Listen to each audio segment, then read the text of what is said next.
Good morning, everyone. Welcome to the members of the gallery. I don't know if we really are having summer yet or not. Maybe it will just pass us by. We'll just go straight into fall. So just to remind everyone of the locations of the emergency exits, and also to advise the public and staff in attendance that the proceedings are being video recorded and will be broadcast on the YouTube, hopefully live this time. It's so far so good. Yes, we are running live today. Oh, good.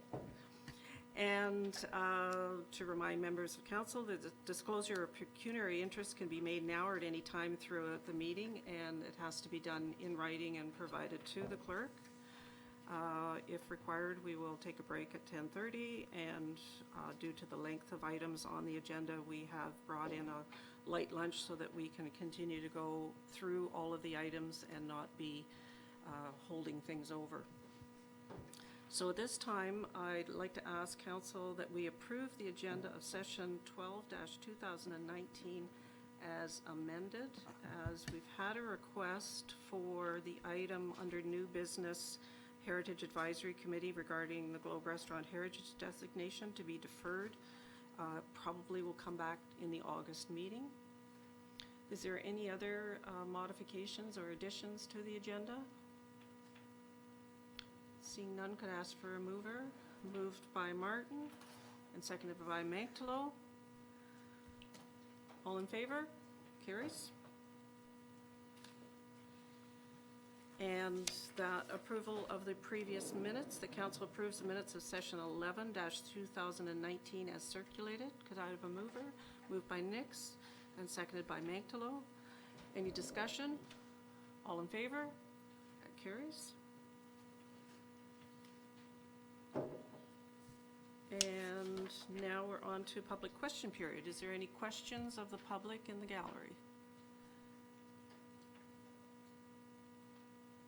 Seeing none then, we will carry on. We do have a delegation at 9:15, Elizabeth and Mark Campbell, and then we have the audit of the auditor's report for the financial statements for 2019 at 9:30.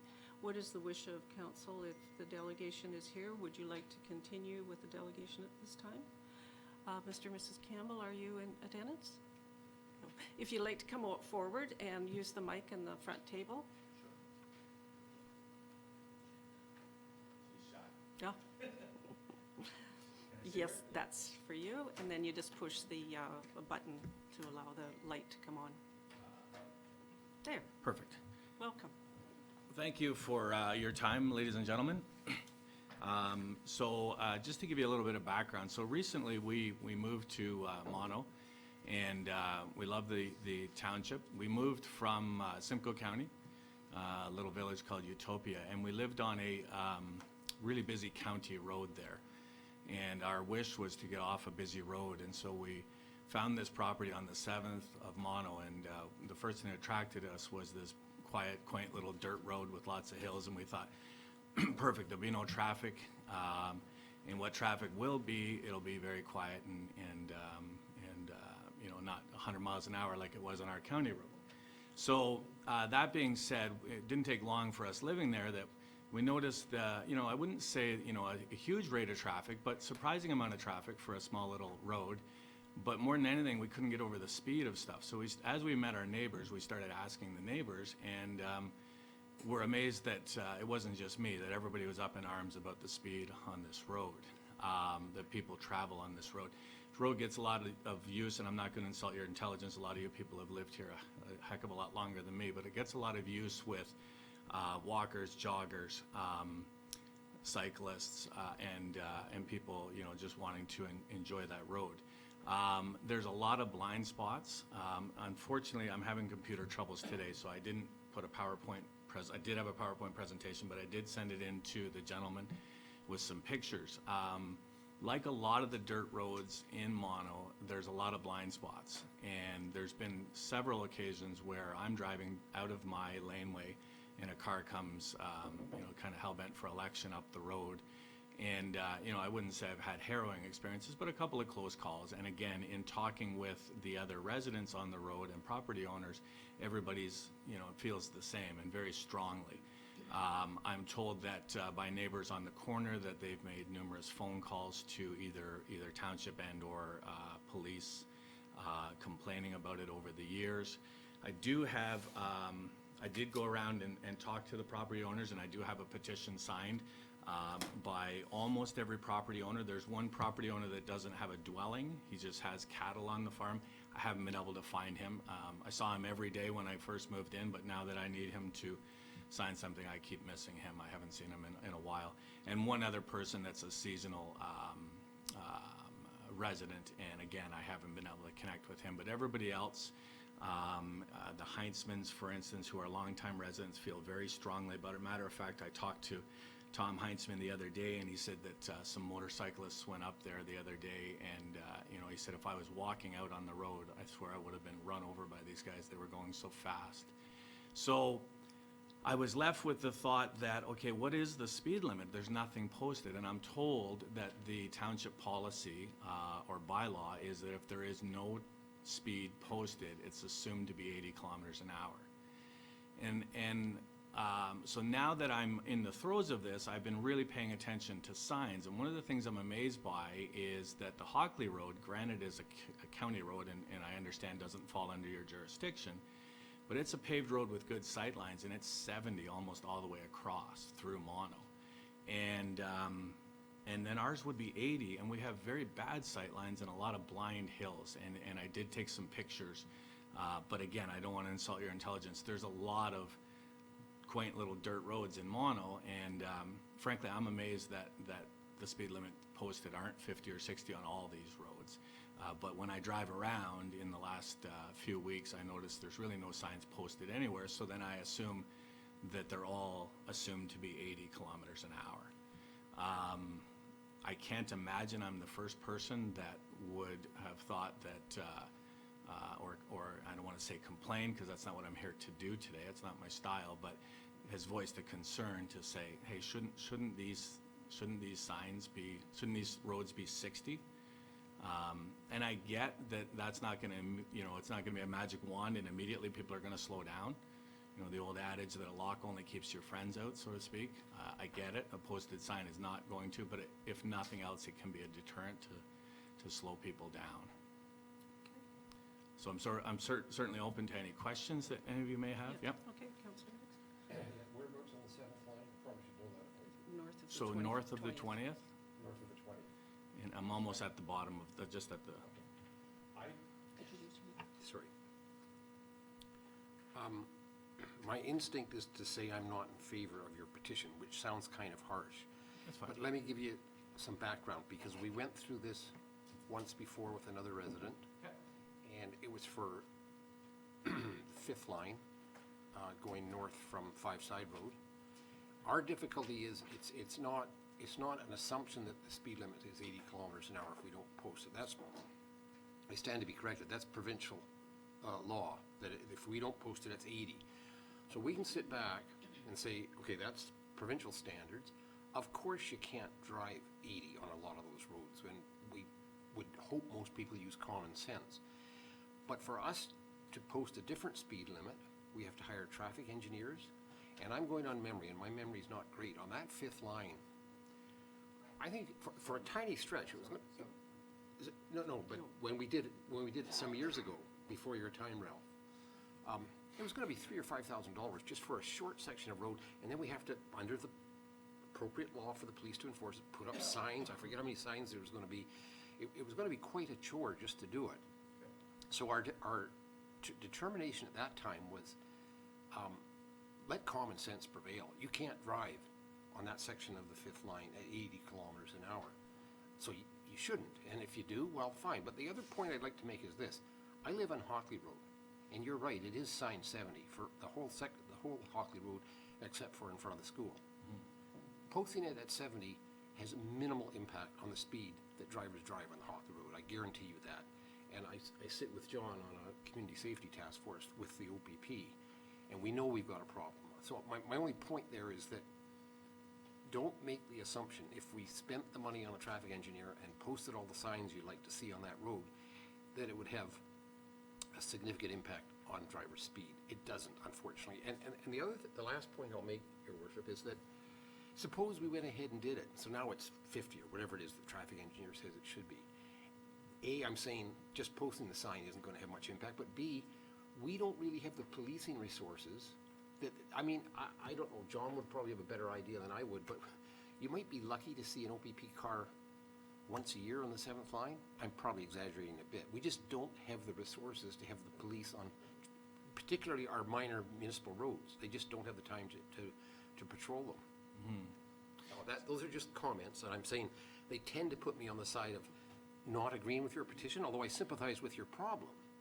So what's interesting is, you know, obviously in this day and age, everybody's concerned about cost, and that's one of the things that as a group of residents we had talked about. So, you know, I would throw this out, so with no guarantees, but what if the cost of the traffic engineer was borne by residents pooling together? And because that has been discussed, right? So obviously we feel strongly about it. We're trying to figure out what can we do. So whether it's a flashing sign that says your speed is this, which if you're sitting on a board like that or a committee like that, it does have some success, whatever it may be. I mean, at the end of the day, I get what you're saying about the police. It's no different than locking my front door. You know, if a criminal wants to kick the door and he's kicking the door, and it doesn't stop me from locking the door. I'm still locking the door and hope that he or she won't kick it in. You look like you had a question. I just have Ralph, once you're done. Mike? You mentioned motorcycles. Who else is speeding on this road? Do you have any idea? Well, it's. I mean, you know, from the standpoint of what kind of vehicles are you referring to? Well, yeah, or where are they coming from? We have a number of dead-end roads here, and I had not heard of this being a problem before. Well, you'd be surprised at how the rate of speed they go up and down our road. So as I say, we don't see a traffic load like we would on the Hockley Sure. Road by any means. Obviously, that's not what I'm here for.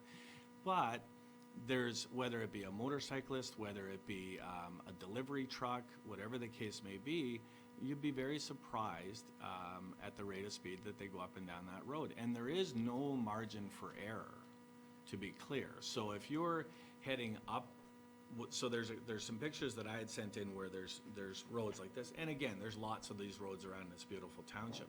But you go down and back up again, and if you're in the middle of the road, which a lot of people are want to be on these type of roads, because there's rabbits, there's deer, there's all kinds of wildlife, and your eyes are everywhere but the road because, you know, it's so picturesque and such, and then all of a sudden someone's coming upon you. There's been a number of close calls, and again, based on feedback from residents who've lived there for 30, 40 years, as opposed to the 8, 9 months that I've been there, it's Okay, I appreciate your point, and I'm sympathetic with it. We don't know who's doing this. Those were just my mechanical questions in terms of interpreting these costs. Okay. Sharon, did you have anything that you wanted to ask or comment on? Couple of things.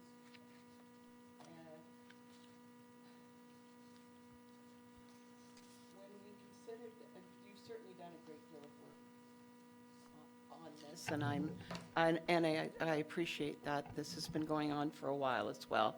And I too would like to make sure that we have more people from the area here when this is brought forward again. I'm afraid I can't remember why we eliminated the north entrance that goes to the well house, and that being an entranceway and a parking area up there. We can't do it Because we need 24/7 access to the pump, so we can't have What- cars parked down there. well, you have on a street. I don't.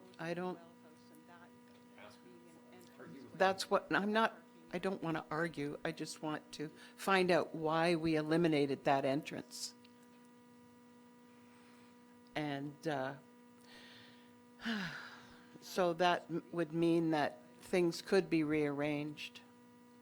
And just on the Another comment about the beach volleyball court. Apparently, there is somebody who is running a program there. And, yeah, yes. So that's kind of nice to know, because I always thought that it was sitting there with nobody around. And then I found out that I was wrong, and that's fine. I really am appalled by the cost to bring this pathway from the parking area that way. And of course, with the north entrance, you wouldn't have that huge cost. What is it, $70,000 for the accessible pathway from the parking area? And I know that we're going to hit a lot of opposition when it comes to where the parking is. The parking area is not big enough at all at present, and I don't know how we make the people on Blue Heron feel that this is a good idea to put the parking there. I think that's going to be a major issue. Generally, I'm happy with that. And what the size of the field, is that Excuse me. soccer size? Excuse me, I thought we were going to discuss each of these items one at a time. Okay, I'm just throwing it all in. Was your suggestion, John? My suggestion went more to the actual vote, voting on each individual component separately. And I thought we were going to discuss each individual component separately. I'm easy with that, or I'm just easy with each one of us giving our impressions of the report. Well, I think it's just, I'm getting everything you're saying, but, Yeah. and you're covering about 10 different things, and I think it would be helpful if we discussed them one at a time. We discussed the trail, we discussed the proposal for toilets, we discussed the parking separately, and each of us put in our No, I'm happy with input. that. I just understood that it was a voting issue. But I'm happy to go with that. And we're not voting today anyway, so there you go. Excuse me, I mean, that was your opinion, John, but we didn't, did we make a decision on that? Well, there's no motion. That was it, that's right. One way or the other. That's right. I'm just saying that if there was a motion on the floor, I would object to it quite strenuously, because we just don't have the degree of involvement here at council that we've traditionally had. And I don't see the merit in proceeding with this in a daytime meeting. I think there'll be a lot of people who question why this report came to us in a daytime meeting if the intent was to actually pass it today. Well, my concern, if I could speak against that idea, is that we had a consultant do a study, we had 3 public meetings, we then, on parks in general, so there was lots of opportunity for, and that consultant had a survey of the public, which had something like 200 responses, and then we did a specialized one just for this park, which again, I'm going on memory, but had a survey with about, I think, 200 responses just from the Island Lake Brookfield residents, and we had a public, well-attended meeting on that. So my point being this, John, that we have had, this has gone out to the public so many times already, that I'm worried if we sort of open it up to another 2 groups of people, one for and one against, that we're sort of rehashing things that we've already decided on. Council did pass unanimously a motion written by Ralph and myself that asked staff to prepare a plan with a number of items in it. They've done it. The public's been consulted. I think we should make a decision and go ahead. Yes. Fred, I hear you, and respect your ideas, as usual. What I'd like to see at this particular time is a discussion of the proposals, so we get an idea what we really would like to do with them. Kim's put together a really excellent report here. I think that it needs to be discussed in each of the aspects. So we should be looking at the Parkette in isolation to the others, for example. In fact, I think we should be looking at each of the parts of this in isolation, and we should have a chance for all of us to put our input into it, learn what we think about it, And I'm not sure about making decisions today. I think we're going to find that we want to wait a little bit more before making a decision. But I certainly wouldn't be opposed to going through each item and discussing it to see if we modify or accept the plan. I wasn't saying that not to do that. Okay. Who wants to start? So, I will start. I want to talk about the Fieldstone Trailway, the playground installation. I would like to see if there's anything more that could be done on the Fieldstone side, as opposed to trying to put everything into the Island Lake Family Park specifically. So, for example, if we reconfigured things in Island Lake Family Park and chose to split parking between north and south, is it possible to move the beach volleyball court at some point, not necessarily this season? Obviously, it's late in the season to be doing something like that. Is it possible to move it over to the Fieldstone area?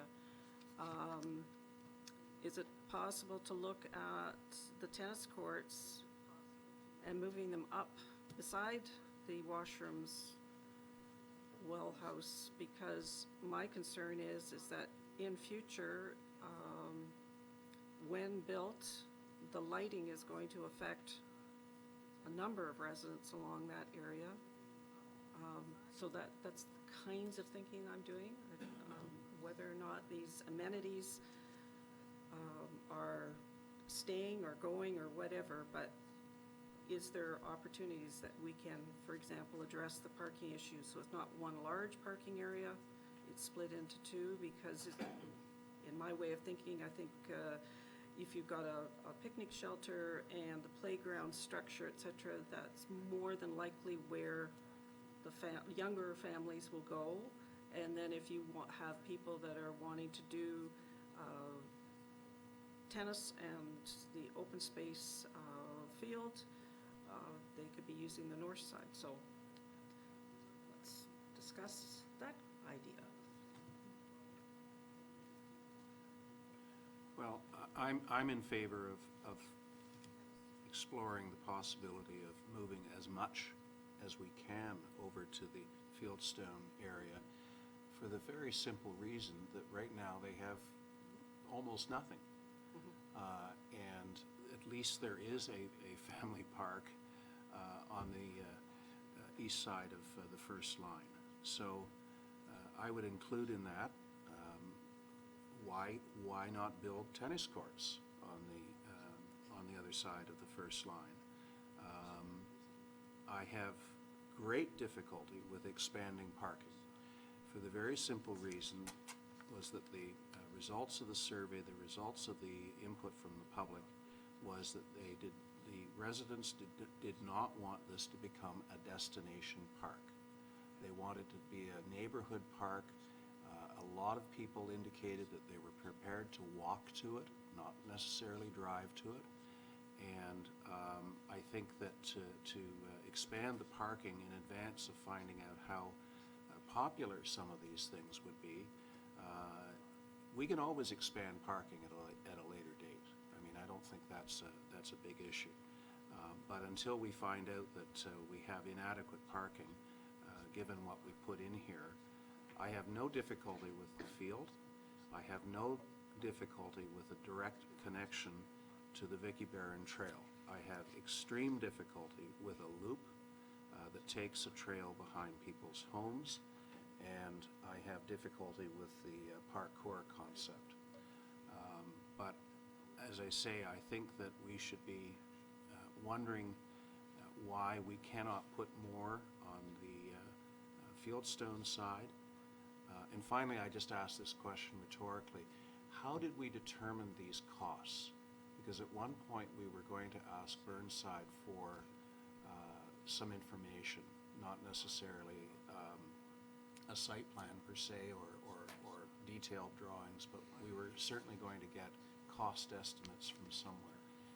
Is that what we did? Because some of these costs, frankly, surprised me. I mean, The picnic shelter, again, I have no problem with the picnic shelter.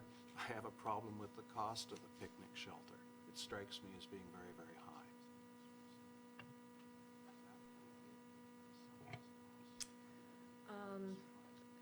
And totally understandable, Deputy Mayor Krillman. These costs were all obtained through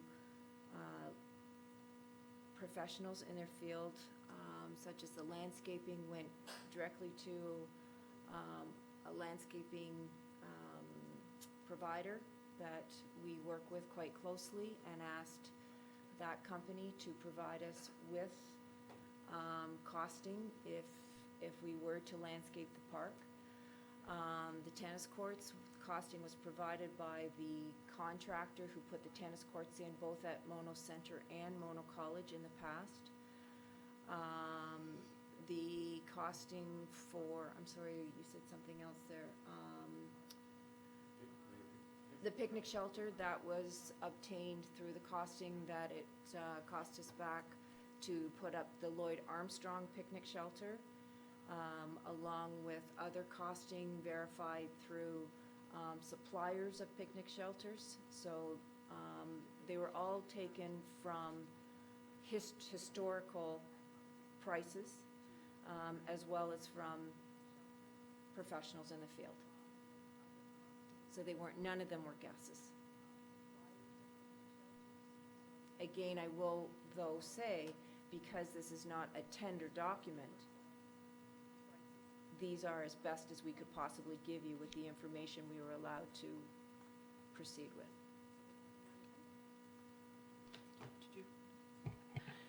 with. So, Deputy Mayor, the people may say they're going to walk or drive to these parks, but in reality, that's probably not going to happen.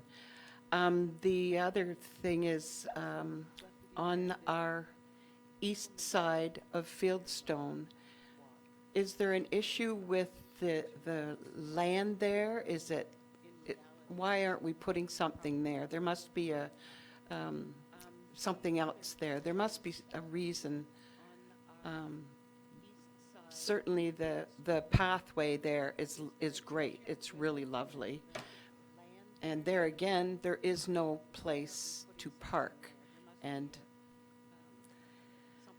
I have seen a lot of people drive around in there to go places that probably others would get on a bike and go. So I think parking is still an issue. We can't get away from that. And yeah, I too would like to see more things on the Fieldstone side. Perhaps something for younger children. I do see a lot of quite young children in that area. And yeah, it's a big undertaking, and I really hope that we can get it right and have most people happy. Deputy Mayor, did you have a location you were thinking of for the park, for the tennis courts on the east side? I don't, but I just pose the question hypothetically or rhetorically, why would that be discounted? And I would be concerned if we were stopping in our tracks simply because we need a Conservation Authority approval, okay? If they're not asked, we won't have an answer. But if they're asked and they say, there is no possibility that we will ever give you an approval for tennis courts, I can appreciate that. But I think that there's this, you know, we haven't moved off the notion of tennis courts in this one location. And I stand to be corrected, without exploring other locations.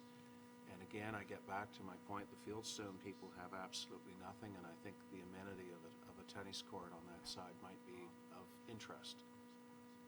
It doesn't have to be where it's proposed here.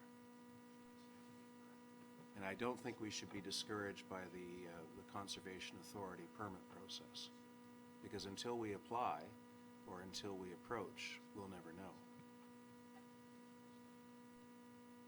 Well, I'm gonna agree with John. I mean, I think the area east of Fieldstone is Conservation Authority regulated land. I don't know where the exact boundary is. So clearly, any development would need a permit from CBC.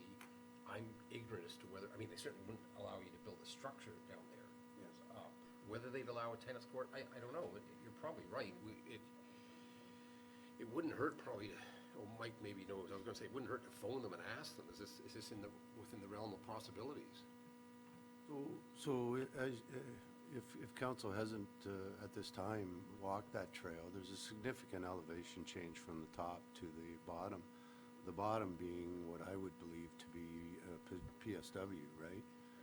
So you have to imagine the developer didn't build on this land for a reason. It was identified as top of bank, slope stabilization, impact to be limited.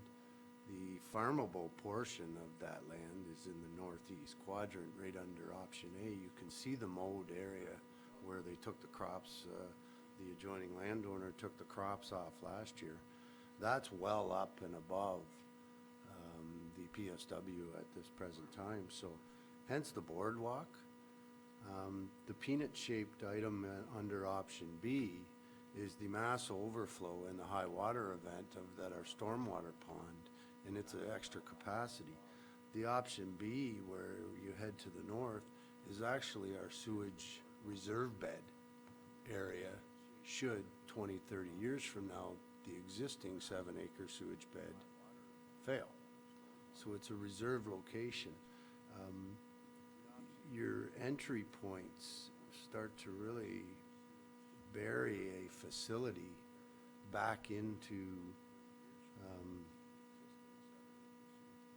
well, they're similar to Island Lake, so there's no real comment on that. But the land is hampered by conservation approval. We're not suggesting at all that we're afraid to go at the Conservation Authority, but you're looking at $100,000 worth of fill and retaining wall on the Parkette. That's just for the Parkette. That's to get a small circular half-moon area, and those are through. So is there room there at the pergola for a reassessment of the availability of property? But I think if you take the size of the tennis court and try tennis courts in plural and start to attribute that to a Brookville area, your buildable area is going to start to push you up towards the properties to the east, way back in the open space facility. But there's money can change the slope of the land, right? But if you walk this property, I think you're going to see the amount of excavation and fill and cut and fills that would be required to create a level surface for any type of structure. Just while you're speaking, Mike, because I had asked you about this earlier, we've had a couple of people suggest on the parking issue that we could use that north road into the pump house on the Island Lake side. But I went and asked you about that, and you told me absolutely not, that there was no chance we could put a parking lot there, or at least use that entranceway. Well, I guess I had a survey response outside of council's survey response from those residents. It is an access road for the pump house. It's not wide enough to house parking plus emergency access. It is a possibility. It's council's prerogative. I spoke to the water because we have a 300-meter contact or chlorine contact pipe, 1.8 meter in diameter, underneath that driveway. Right now, which gives us our chlorine contact time from the pump house. It's not off the shelf. It opens 2 points of maintenance. You create 2 parking lots. You need two garbage pails. These are minor things, but you do open a different set. If you're thinking of running hydro, are you running hydro down both driveways now? If you're thinking of if the facilities end up at opposite ends of the grass mowed area at Island Lake, Are you needing water at both of them? So now you're running 2 water mains. So it really depends on how council sees, there would be a requirement to re-gate the property to the pump house. The negative impact that I would see would be operator requiring access during a compass run, a volleyball event. People start to park in this driveway. That would be the biggest concern would be, we have the gate signed right now. The yellow access road is twofold. It could either be 3 meters wide if it's just a trail, or 5 meters wide, dependent on what council decides. Either way, we're going to need a septic truck to get in there.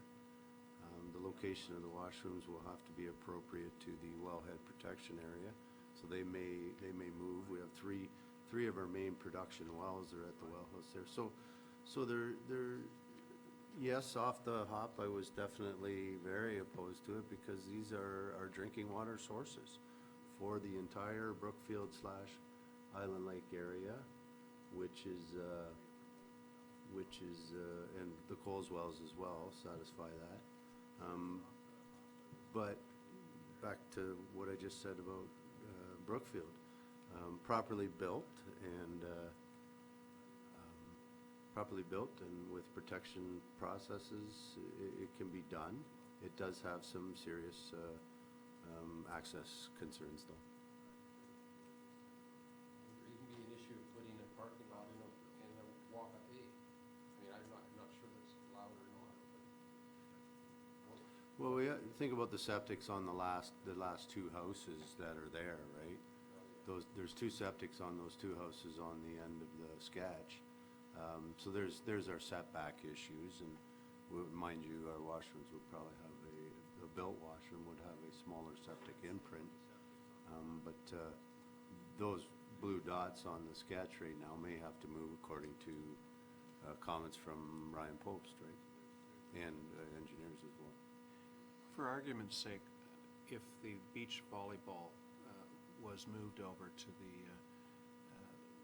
the other side, would that create an opportunity for parking that wouldn't interfere with the well house and the wells? Yes, as long as you had enough parking to satisfy the users, right? Well, We're recommending 20, Kim's recommending 20 spots. Dependent on the facilities that council builds would result in new recommendations. And Mr. Trotman may have comments on parking requirements with respect to public land. So, yes, as long as we built it big enough to host the unknown events that we don't know will occur yet, right? it just strikes me that the parking is an issue for some of the residents where it currently is, and it's going to be a huge issue if we suddenly increase it to 20 parking spots in the current location. If we rethink it and move it to the north end, it might be a little bit more palatable. I don't know. But as I see it, the problem, I mean, well, it's feasible, as Mike has said. The problem with moving it to the north end is then you have that laneway down there to a parking lot at the north end, and then a bunch of residents decide to hold a soccer game and you get 50 cars show up. And guess where they park? They park along the laneway. And now all of a sudden our water people need access to the pump house and they can't get down the laneway. Well, yeah, but how fast? I think there's a danger. Well,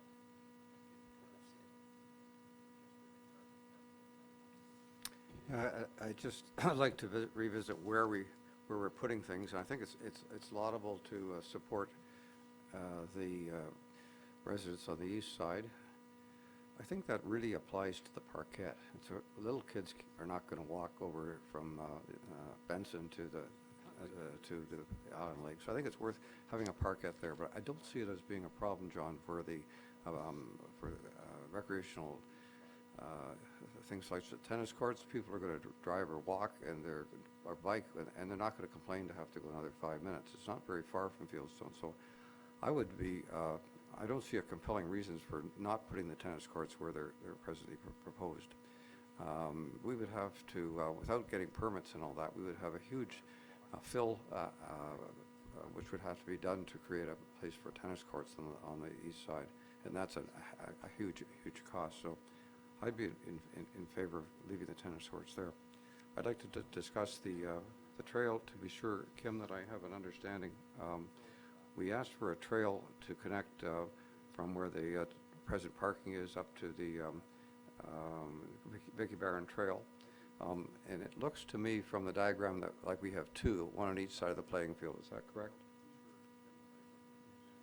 Yes, what it was designed as was a loop, so that for those residents who did not want to venture onto the Vicky Barron Lakeside Trail, so in other words, you just want to go for a nice walk at the end of the evening, you don't want to venture out onto Vicky Barron Lakeside Trail, your children are maybe playing in the playground, or they're, having a game of whatever in the playing field, and you as the parent just said, you know what, I'm just going to go, and it's almost like a track. I mean, we're not building a track, but it's a loop, and you can just literally walk around the loop.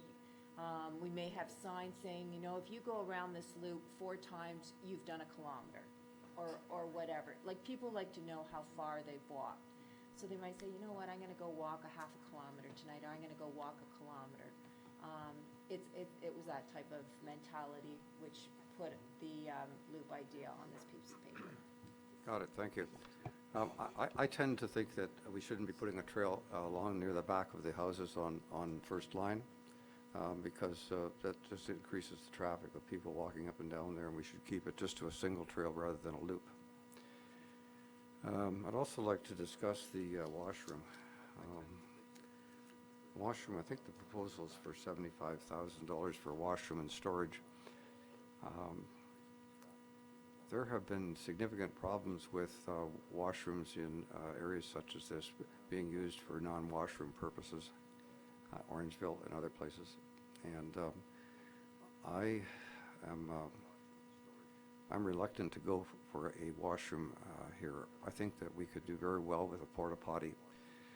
And I recognize your comment about aesthetics, and you're right, but it can be screened. We have a very nice aesthetic place called the Pollinator Garden. We have a porta potty there. We've put a screen around it. I don't think it really distracts from it. So for a very little price, we could have our porta potty. I'm not sure why it's way up there. I thought it was going to be up there because we were hoping to partner with CBC for costing, and that was the reason for putting it there. I may be mistaken. It seems to me that the porta potty or whatever we're going to have should be further down, closer to where the action is, where the tennis court is, the playground structure, the proposed pavilion, etc. And so I would bring it right down, maybe even south of the tennis court. I recognize we need to have access for the pump out. So I think it probably could be better placed, and I'd recommend going for a porta potty. The other thing I'd like to comment about is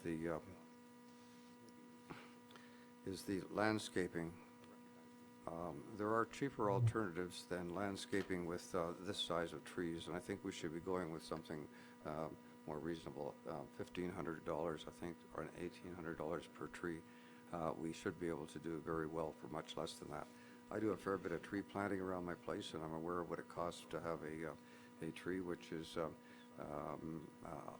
bagged and balled, and I think we could drop that cost quite a bit, maybe to half as much if we were to go with smaller trees. And I recognize, I thought this is great. We have immediate screen. We don't have to wait for it to grow, but we're going to have to watch our costs here. So, and I'd like to comment on the Parkette. We're spending $100,000 just to build the land to put it on. We have land down at the corner of First Line and French, which is more than large enough, can be adequately screened from the traffic, and we could do it for the cost of installation of the Parkette. There's a couple of trees have to be removed, otherwise it's ready to go. It's a good access for the people from on Fieldstone, and so I think we should rethink this. I think it's a huge cost, $280-something thousand for a 20 or 30 or 40 foot by 40 foot parkette. So I think we need to rethink that as an expensive way to get that. It's a very important thing that we have, and but I think it should be done more reasonably.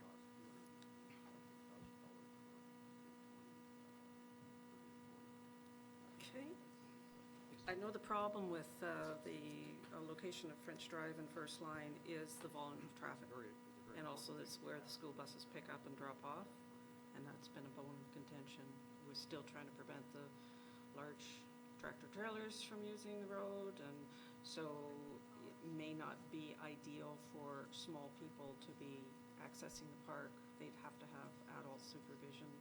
A parkette sometimes is an opportunity that they could actually bike to or walk.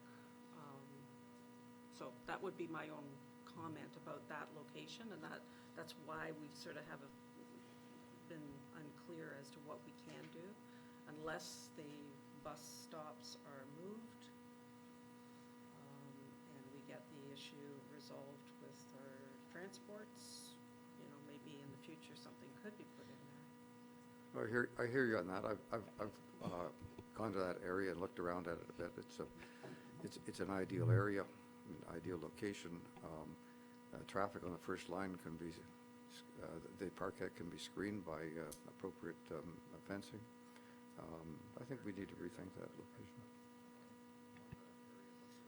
I agree with you, Ralph. I think we need to look at as many alternatives on that side as possible. And that raises the question of, is there any municipal land adjacent to French and the Coles subdivision that could be considered for tennis or for a parkette? Is there anything over in that vicinity that we have ownership of that we could utilize? So there's a 66-foot road allowance in Coles Crescent, which is to facilitate the future parcel of property that's zoned or could be zoned commercial, is identified in the growth plan, industrial. Any land that the town owns is normally a wetland, which is given to us by the developers through the CVC. And the space that's available right now at the wastewater treatment plant, as council will recall, is identified for the missing septic beds that Brookfield is required to. So with respect to large quantities of land, I think on that screen you're looking at the biggest area. There's an extra wide walkway entrance on Headwaters Lane down there, which is fairly wide, but those would be our properties. The vacant lot at French Drive houses a stormwater management system underneath it. There's a large pipe underneath that road, or underneath that lot. That was one of the main. It drains and conveys all the water from the dealerships along 9. All the rear yard runoff goes into the opposite stormwater pond, kitty corner, the vacant land. That's a small stormwater pond with an oil grit separator that puts water into the valley to the west. As long as we don't plan on drilling any, it's workable. Yeah. Could I just go back to the comment made with regard to the 20 parking spaces and some sort of planning requirement that is triggered by use? I understand parking that is triggered by development, whether it be commercial or residential, in terms of number of parking spots given the size of a structure. I've never heard of a parking criteria that is tied to recreational activity. So how did we arrive at the 20 parking spots? I was more referring that it would be in consultation with the planner to get a fresh idea, because he deals with property and parking requirements, as does the county have an accessibility, but Kim could speak to the how we arrived at 20. I just wanted to make it determine whether or not there are outdoor activities somewhere in a zoning or a official plan or some official document that says if you put in a tennis court, that requires X number of parking spaces, in the same fashion that if I build a commercial building, I'm required to put in Y number of parking spaces. I've never heard of that before. I'm trying to run off common sense. So Yeah, they apart will give you apart from a good judgment, I don't know that there is such a thing as a hard and fast rule. Deputy Mayor Creelman, there are provisions under Section 5 of the zoning bylaw, and memory serves me, recreational establishment, I'm just looking at the definition actually, would be the closest parking requirement for this, which is 1 per 10 square meters of GFA. So that would be a built form though, right? That's not an open tennis court necessarily. That would be a pavilion or a habitable structure. Yeah, I understand that. Yeah, I don't think we have anything specific in our bylaw relating to recreational facilities in terms of parking demand requirements. But I mean, there's standards out there. There's architectural graphic standards that deal with all that sort of thing. So I mean, that could be referred to and relied upon for creating sufficient parking. Well, unless Ms. Eaton wishes to add further to the numbers she's proposed, I don't know, but.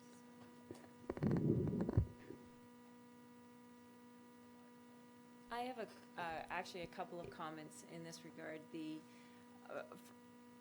The first thing is that the reason why the number 20 came out was when we looked at our other playgrounds, what we have there.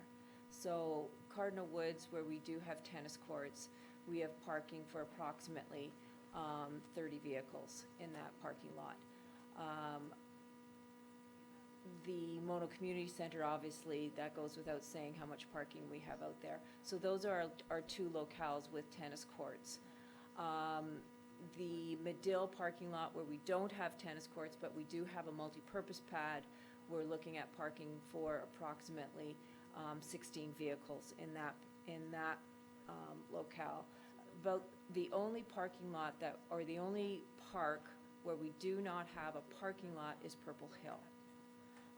With the minimum parking that we have provided to our residents is for 15 parking spaces.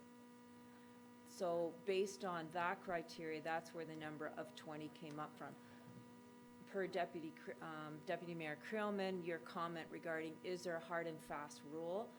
Not to my general knowledge. So the other comment that I have in this regard is when I have been out at Island Lake at this point, have I ever seen the present parking lot full? No. Right now, we can accommodate, if everyone were to park according to the way they should park out there, 6 vehicles. Can you build a parking lot later on? Absolutely you can.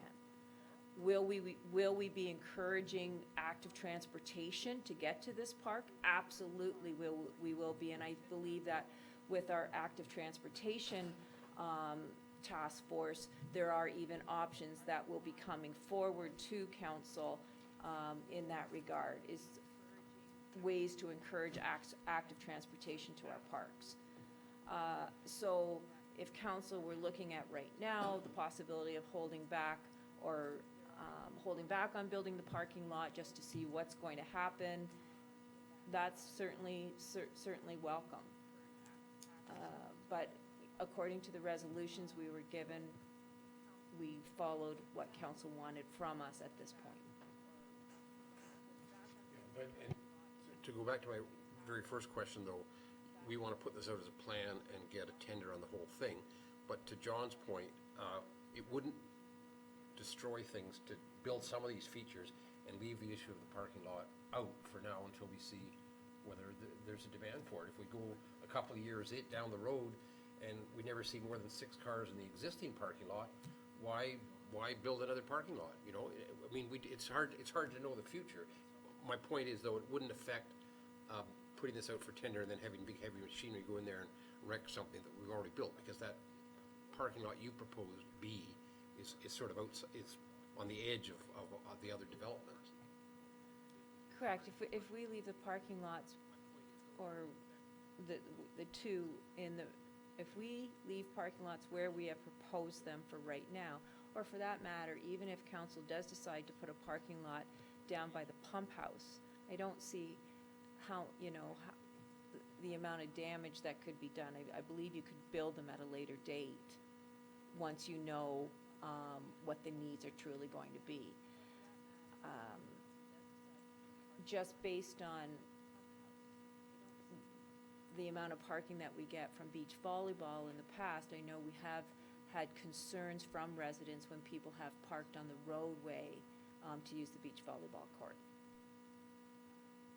So I will mention that. And my thought is that the residents who have objected to increased parking might have to eat crow at some point in the future when the existing parking space proves to be inadequate. And I'd rather them come to us and say, okay, we need to add some more spaces because this is what's happening, than us drop 20 spaces in there and aggravate the neighborhood. And they have issues apart from the parking, but if we can sort of scope the parking appropriately, I think it takes one aggravation off the table. Yeah, I have one other broader concern. I mean, in general, I think the plan is great, with some minor issues that I'm not sure about the fitness equipment, but I think there's a principal issue here, which is that most of the money in the DC Recreation Reserve came from residents when they bought houses in Brookfield. So we have to spend it down in that area. It was part of their development charge. We should spend it there, but not all of it came from there. And I've never been able to get an exact figure from Les on this, but we've been told if we were to do some other park development in another part of Mono, maybe we could use 5% of the cost could be covered by development charges, because we do have developments in other parts of the town. So my concern with what we're planning here is that this proposal as it stands is going to use that whole reserve up, 100% of it, plus some tax money. And I'm just wondering if we're being a bit too, how can I put it? This would leave absolutely nothing, say, if we wanted to do some development up at Mono Center Park. There'd be nothing left in the reserves. And I think there's a slight equity issue here. Maybe most, 90% of this reserve should be used down near the Brookfield Island Lake subdivisions, but I'm not sure we should use 100% plus of it.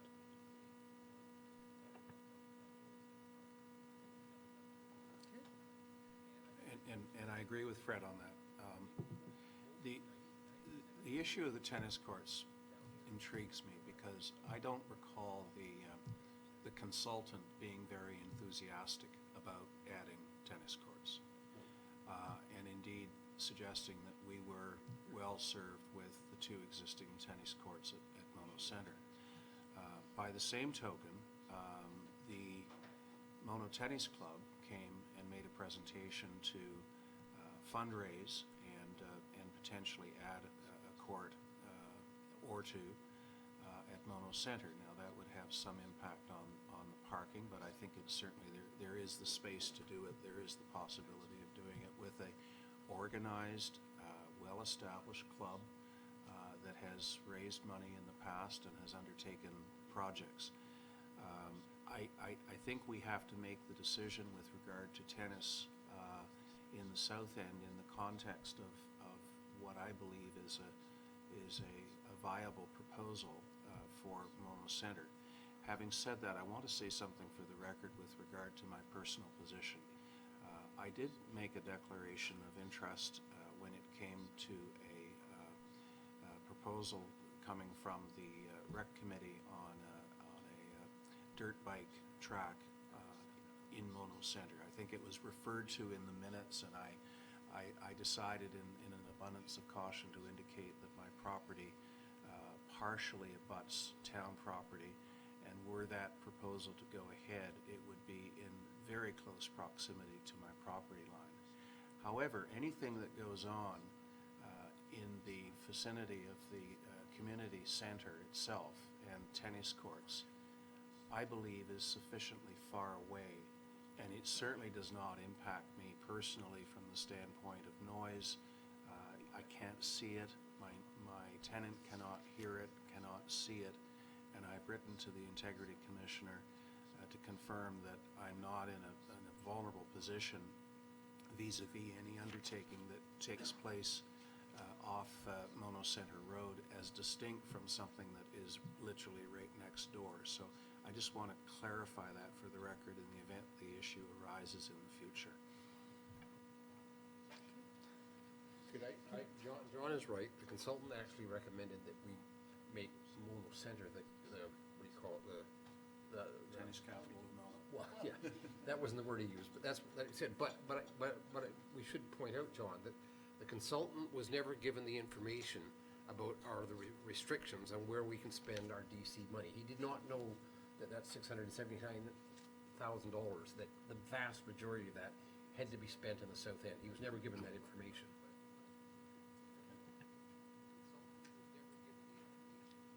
To carry on with that, I think the consultant did not have much information from the people at the south end to base his or her recommendation on, and that we had a pretty strong, in our own survey, we had a pretty strong vote for tennis here.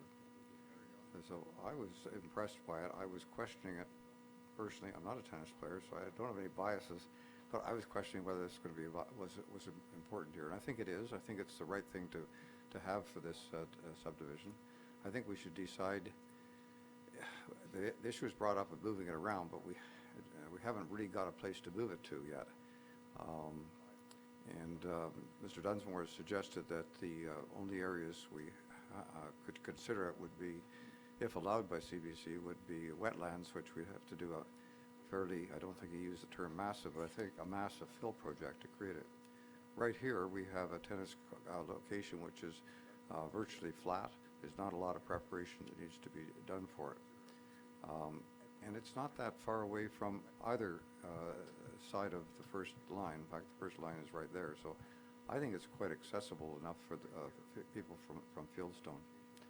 As I mentioned previously, I think that the Parkette, we do need a Parkette that's close enough that the 3 or 4-year-old with their parents can walk to it, or the older kid can get to it easily. So I'd be in favor of leaving the tennis courts here and going ahead with them.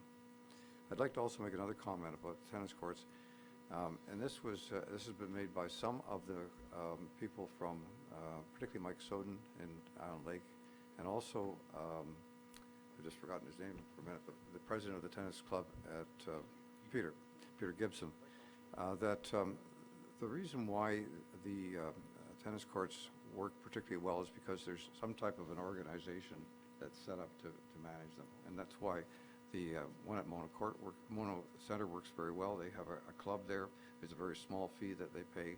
They manage it in both in maintenance, and they manage it in terms of playing tennis, so that they provide a very important thing to the development of tennis, which is to have a coach, and they set up coaching times, and they set up hours for playing. And I think that we should dial into this, Kim, something that relates to a recommendation for a local management.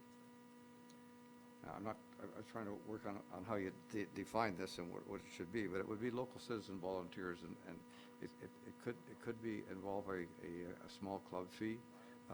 It would be enough that people would take responsibility for it, because I think that the courts are well-served when local individuals take responsibility for them and provide all the things that a club does in terms of helping its members, and it makes tennis much more viable.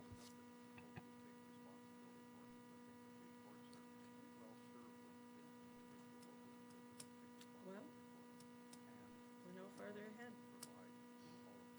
So personally, I think that's the wrong place for the tennis court to go, but that's my opinion. The other thing is that in the motion, we did not indicate any information on a multi-purpose pad. The size of the actual, I guess you'd call it exercise field, is that what it was? Playing field, is 48.5 times 113 meters. And I agree with the open space that it's looked after so that it could be used for pickup soccer or whatever it is that you'd like to do. Do we have an idea of what a multipurpose pad would cost, sort of like a base, very similar to what you have at Mona Center? What I've done is I pulled out the figures for the most recent pad that we built, which was at Medill. It's 130 feet by 60 feet. It was built in 2007. And in 2007, for us to build that multi-purpose pad complete with leveling of the ground, bringing in soil, putting in granular surface, and then paving the boards, even putting up 2 basketball hoops, the cost in 2007 to construct that multi-purpose pad was $78,000. Sorry, I'm missing, this is not the playing field. No. Is this something? Yes, It's that's not right, included. that's right. Okay. And the only reason I bring that up is that if for some reason we decide that we want to make the playing field smaller, and is there room to put a multi-purpose pad in there also? So, Is there a reason, the size of that, the recreational area in there, was there a reason? Is that standard for soccer or anything? Is that why it was put at that size? Is there a reason? If council looks back to the resolution, what staff was given direction for was a playing field. That's A it. play area, actually, it was a play area. We were not given direction as to what you wanted to accommodate in the play area, what you felt the purpose of it was going to be. So we have put together something that will accommodate a number of different activities without really knowing what council wanted for a play area. So foreseeably, it could be used for soccer, If it were to be leveled out, it the could way be- the size it is? If it were to be leveled out, it could be used for soccer. I would have to confirm that with our Director of Public Works as far as the actual size. And I'd have to go back and look at an actual size of a soccer field. But preliminary discussions between Mike and myself, we are in total agreement that this could be used for a number of various sports. Okay. Now, And we it- were not thinking, just to be very clear, when you say the word soccer, just so residents understand, there were no plans to put in goalposts or Right. nets. Right. So, but from what I've seen, the plan is to level that, though, correct? That's correct. If you were to walk In the up there, first you would see place. there's quite a dip, there's quite a valley in that Yes, play yeah, area. And to your point, Madam Mayor, about the multipurpose pad, so what I was getting at, I guess, is could we use part of that for a multipurpose? Would it change the use of this flat area that was being made? Just curious. and again, it goes to the discussion about more amenities onto the Fieldstone side. is there an opportunity that if we could do something, even if it is specifically with a back wall to assist for pickup basketball, somebody could, whatever, racket sports, etc. And I really like the idea of moving the beach volleyball. Yes? Did we discuss, I can't even remember now, the area, this is the last thing I'm going to ask, about the area, the Fieldstone side, along French Drive, just right off, I can't, it's not really on the map, but off French Drive, we do have, it does go down into that area, but I've never been down in there, so I don't know, right off French Drive, back of Benson. You know where I mean, behind those houses there, which is, it all joins together with this up here. So But that's protected by CBC. we can't use any of that, okay. That's, it's, the escarp, I've been back in it once and never again. Probably, it's very, very rocky. The escarpment's rock is outcrops. It's part of the drainage area that comes down to that lot, which is the storm pond, small storm pond on the northeast corner of French and First. That's a whole storm area, catchment area. Just back to the CVC thing and what a developer can and cannot build on. Obviously, a developer cannot build houses on particular land. Doesn't preclude that land being used for something less intrusive than a house or a structure. So I really think we have to have a heart-to-heart with the CVC as to what we can do. And they'll say, well, we didn't allow the developer to build houses on it. Fair enough. But does that rule out any other, anything else? John is right, and I'm sure the CBC, like other conservation authorities, if you go to Barrie and you look at some of their stormwater management ponds, you actually wouldn't know you were in a stormwater management pond. You'd think you're in a park. Yeah. They certainly allow parks down there. I'm just not sure what's the limit. I mean, maybe benches are fine. Picnic shelters, I'm not so sure about. Tennis courts, I don't know. But they certainly can make parks out of them. So I think that opens up the possibility of the, the beach volleyball as a non-intrusive activity on conservation land. It may not permit a tennis court, I don't know, but I think that has to be pursued because it's really easy to think that simply because the Conservation Authority has not allowed a developer to put a house on a particular piece of land, that shuts it off from anything else forever after. I'm just intrigued by, Madam Mayor, your comment about the location of the tennis courts, and did you have an alternative spot for them? I would love to see them on the Fieldstone side, personally. And anywhere but where they're being situated, because to me, that is going to be contrary to what residents in that direct vicinity wanted, especially if the proposal is to illuminate them. That's why my suggestion of whether or not there would be room, if we move the beach volleyball from the north end, if there was room to put the tennis courts in at that end, because there's less impact to the direct neighbors. And yes, it does mean that we have to configure that entrance, the north entrance, but if there's an opportunity there, either that or if there's anywhere else on the Fieldstone side that they could be placed. So that's just where I'm. Well, there is one possibility, Kim. We could move the proposed tennis courts from where you've shown them to the north into that naturalized area, notwithstanding the motion that was giving you your instructions to leave the west end naturalized.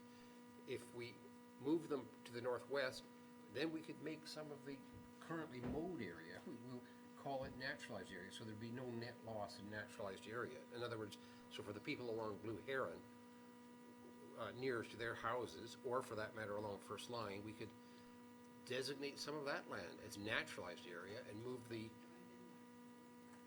yes, it would make the walking distance into the tennis courts a bit longer, but that is a possibility, Kim.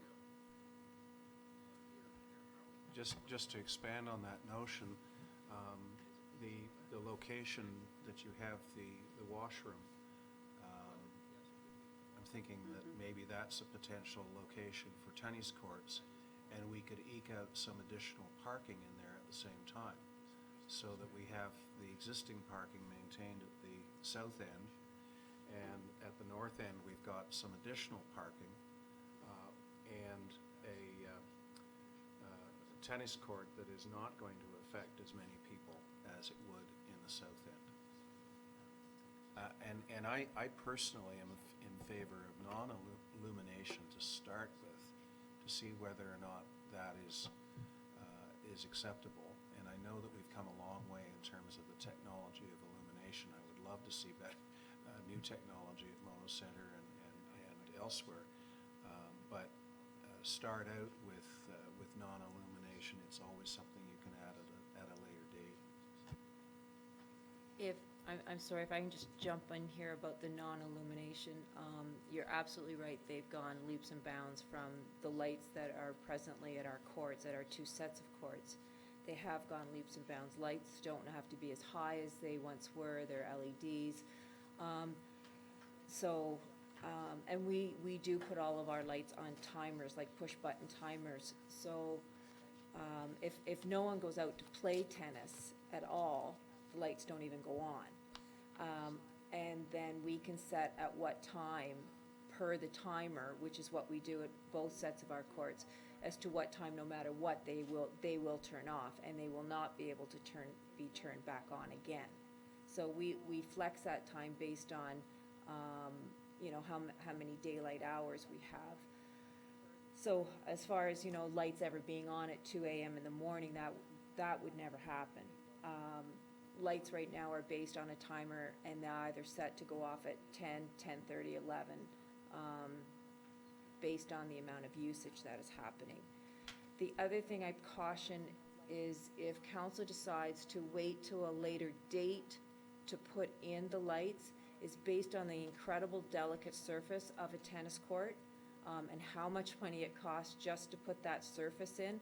I'd be very, very hesitant then to add lighting and start digging up areas where poles have to be installed when you've just spent $200,000 on a surface. Presumably, you could bury conduits as part of the initial construction. that you could- Absolutely, you could bury the conduits. I'm thinking more of, the trucks coming in across the courts to put, unless we somehow, I'd have to talk to the electrician. That's my only concern. I'm sure everything can be done. I would just hate for any reason to interrupt or disrupt that brand-new surface that we put in. To change subject entirely, if I may. Yeah. I'd be cautious about not putting lighting in at this time.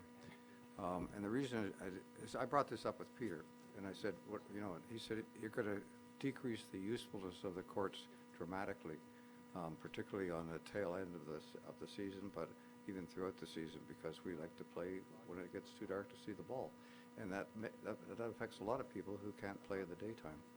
And I think that lighting is an important part of, shall we say, a full-service court.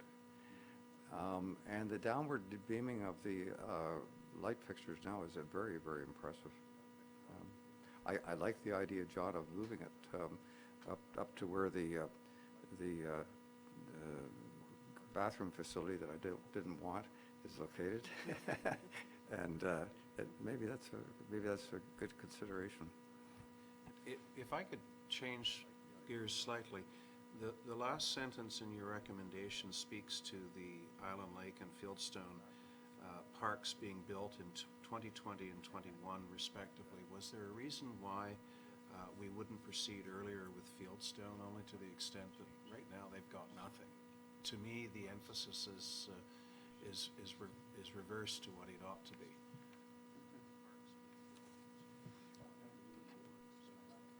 Or exactly.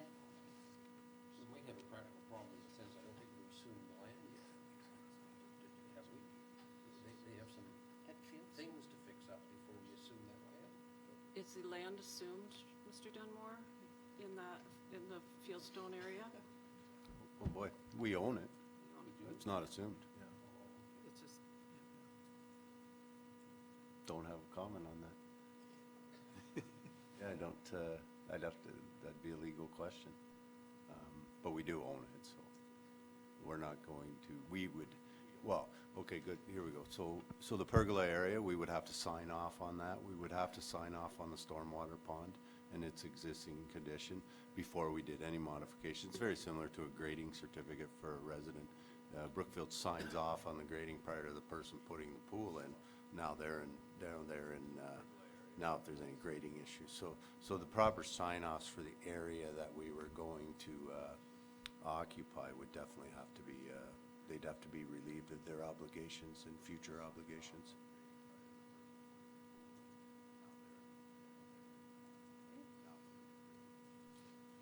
so,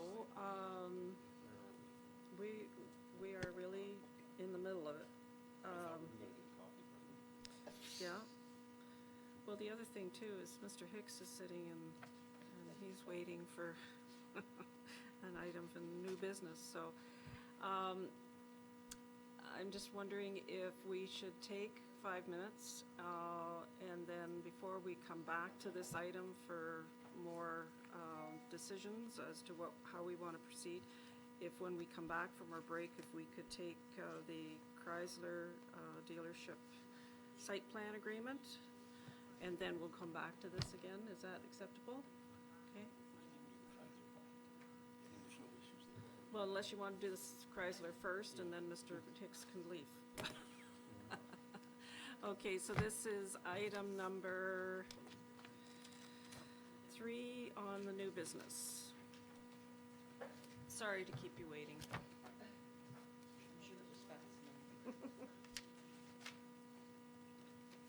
Okay, so Mr. Trotman, did you have anything further to add to your report? No, just summarize quickly. So this would be for the proposed service bay, a drive-through service bay addition to the easterly flankage of the existing building. Council, or the council of the day, of which some members were on, may recall the showroom addition that was done a couple of years ago at the westerly flankage. That's now received occupancy. It's actually under use, has been for some months now. There are a few outstanding matters of landscaping with respect to that, but they've been captured as part of this review. The bottom line is this is an amendment to the site plan agreement. It's had good review by all the agencies and staff. It's been revised, and there's other comments that came in from our engineer regarding stormwater and so forth. But at the end of the day, it's ready to have council's review, and it will allow the owner to go forward and get this drive-through addition under construction. So once that's substantially complete or near substantially complete, we will be addressing some of the few outstanding landscaping matters towards the westerly flankage, but it's a minor matter. And so did you have anything else that you wanted to add? Nothing to add. I just was here in case there was any questions of council that we can address and get this approved and moved along. The owner's anxious to proceed before and get this done before his busy season, which is November, so we're a little bit behind the 8 ball currently. Welcome, Mr. Hicks, and you probably heard me ask a previous delegate a question about lighting. And I believe Chrysler has a combination of, shall we call it, old-fashioned car dealership lighting and new lights that are environmentally more sensitive and don't cause as much light trespass and so forth. I don't know whether this is an opportunity, given that it is a site plan, to try and persuade your client to convert the balance of his old lights over to something a little bit more environmentally sensitive. I'm going by memory here, and I may be completely wrong, but I think that his dealership has some sconce lighting or a couple of poles that predate some newer lighting that was put in there.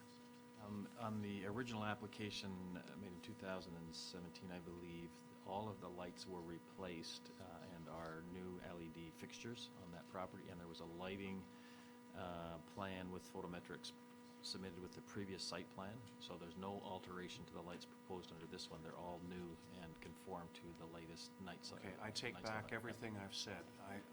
He did that to both this dealership and the GM dealership to those beside it. Okay, so. because I'm going obviously by faulty memory there, that at one point there was sort of an amalgam You're right. of new and old, and. They're all new, and there's no change to that lighting scheme. Okay, and there are other car dealerships in the town where there still is an Yes. amalgamation of new and old. Correct. Yes. I'd like to be clear on what is being done. Sure. When I look at the diagrams, I'm a bit confused because I think they turn 90 degrees partway through the presentation. Can we put them up? As I gather, there's a drive-through extension. There's also a parts storage addition and a showroom addition. Are those? That's completed previously. That was Okay. part of the previous Well, site plan. That explains it then, Yeah. because it looked to me like on one plan you had an addition and the other plan you didn't. So it's just the proposed drive-through addition? Yes. Yeah, understand. So you okay then? Is there any other questions of council members?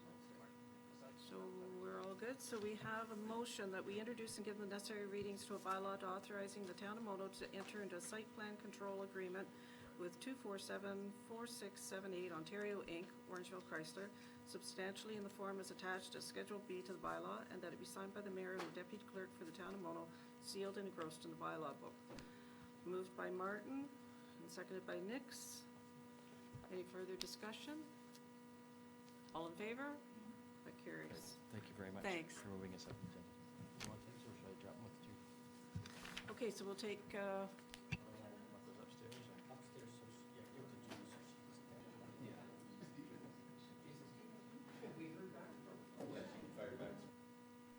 the north end of the playing field.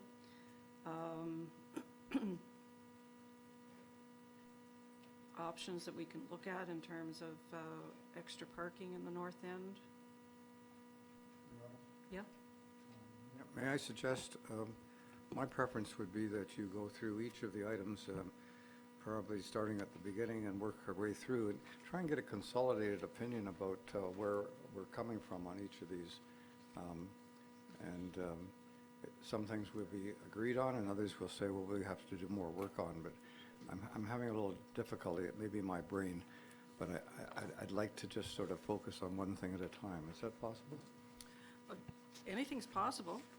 So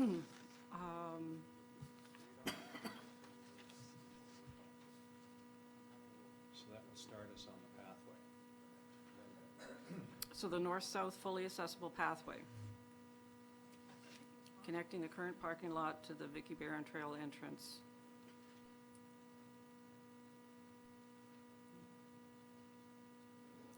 And so that is,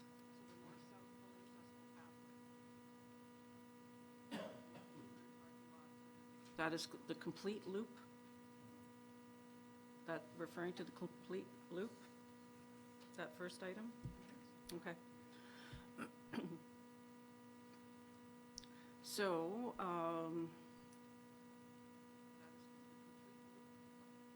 how does everybody feel about the complete loop? Yes.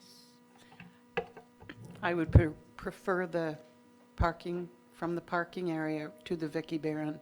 I'm really very iffy about the one that goes along behind the properties. Okay. I would like to just see the one.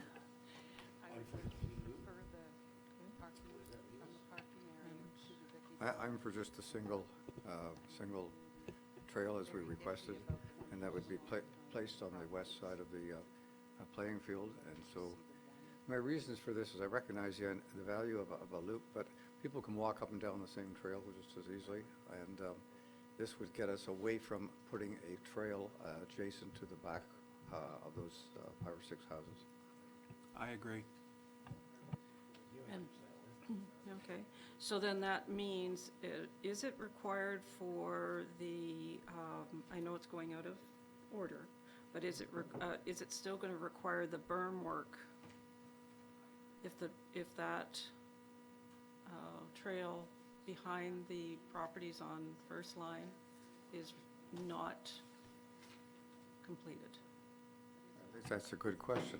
Well, there's Is a it- bigger question too. How do people get to the picnic area now? They walk across the grass. That's what I do at a picnic. So, I think it's appropriate, Your Honor, to look at the berm. It's tied to it, and I'd like to throw in my 2 cents worth.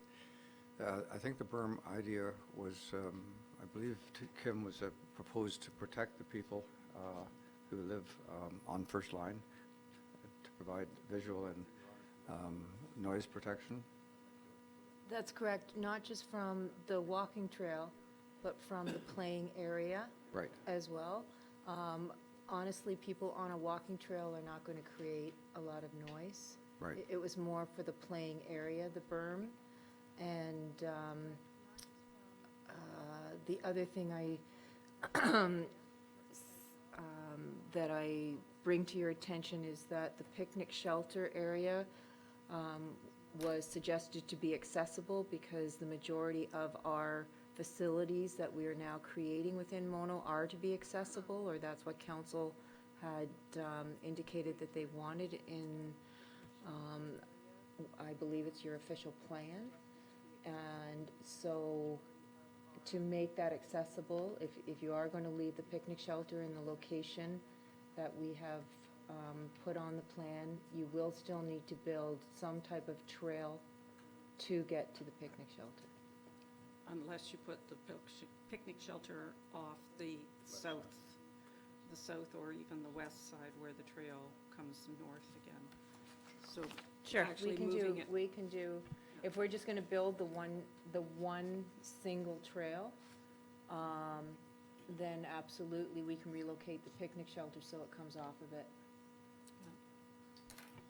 To carry on with my comments about the berm, I'm trying to find the cost of it here. 17,000 for cedar hedges and landscaping around parking lot and tennis courts, and the residential privacy landscape berm of 30,000, and then plantings for the large trees of 48,000. So the berm is 30,000 itself. Yep. And it's being done for the, primarily for the value of these five homes. And I think it'd be valuable to get their input. And at the next meeting, hopefully, some of them will be able to attend here, because it has the advantages, I believe, Kim, that you've recommended, but it also has the disadvantages. They lose their sight lines. So that you're basically looking at a berm. So it's a bit of a toss-up in my mind whether if I was living there, I'd want a berm or not. I'd leave it in, and subject to the opinion of the 6 homeowners, then we can either vote it up or down. Mr. Dunmore? So, from a non-recreation point of view, the berm was really dependent on what council approves today. You're going to generate topsoil. If you level your playing field, you will generate topsoil. If you dig out for your parking lot and tennis court, you're going to generate fill material. So the cost savings in the tender would be to leave it on site and shape it, as opposed to hauling it off site. So those are more or less excess material depending on what council approves today. But it can be hauled off site equally the same. Not to question your, Mike, not to question your engineering expertise, but I think they'll need to put the topsoil back on again when they get to the top of the playing field.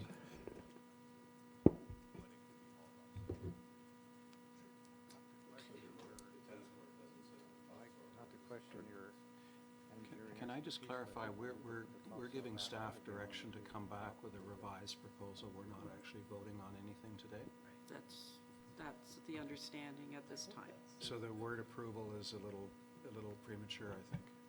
I'm not in agreement with this. I'm looking at consensus at the moment. And we get a sense of where we're at and where the problem areas that we need to do further work or think more about or get more input. I would feel safer, because it's been taken so long to get this far, to actually put a resolution on the floor. It doesn't have to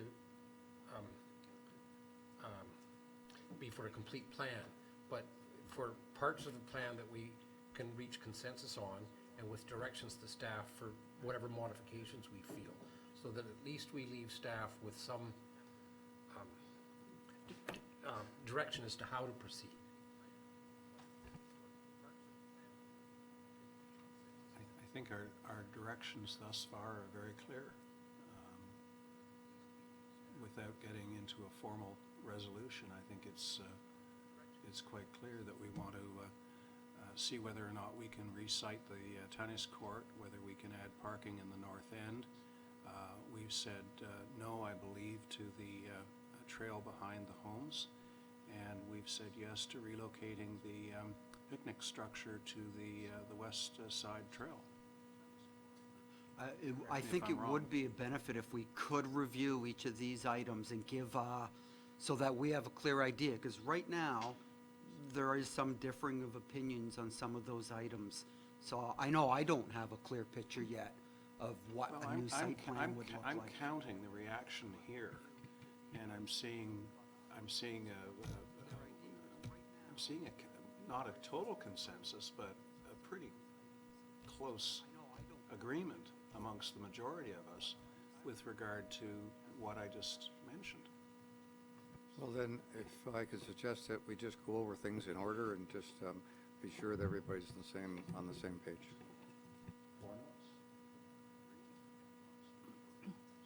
So we've discussed that we'd like to look at a single trail, not a loop. The playing field, the size that's been established, and it may have to shift one way or another depending on what happens with the placement of the others.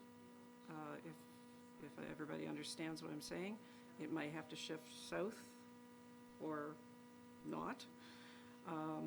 The tennis courts, we want to have response back of the placement to the north, northwest, Into the naturalized area. somewhere halfway up or as far up as the proposed storage washroom facility area.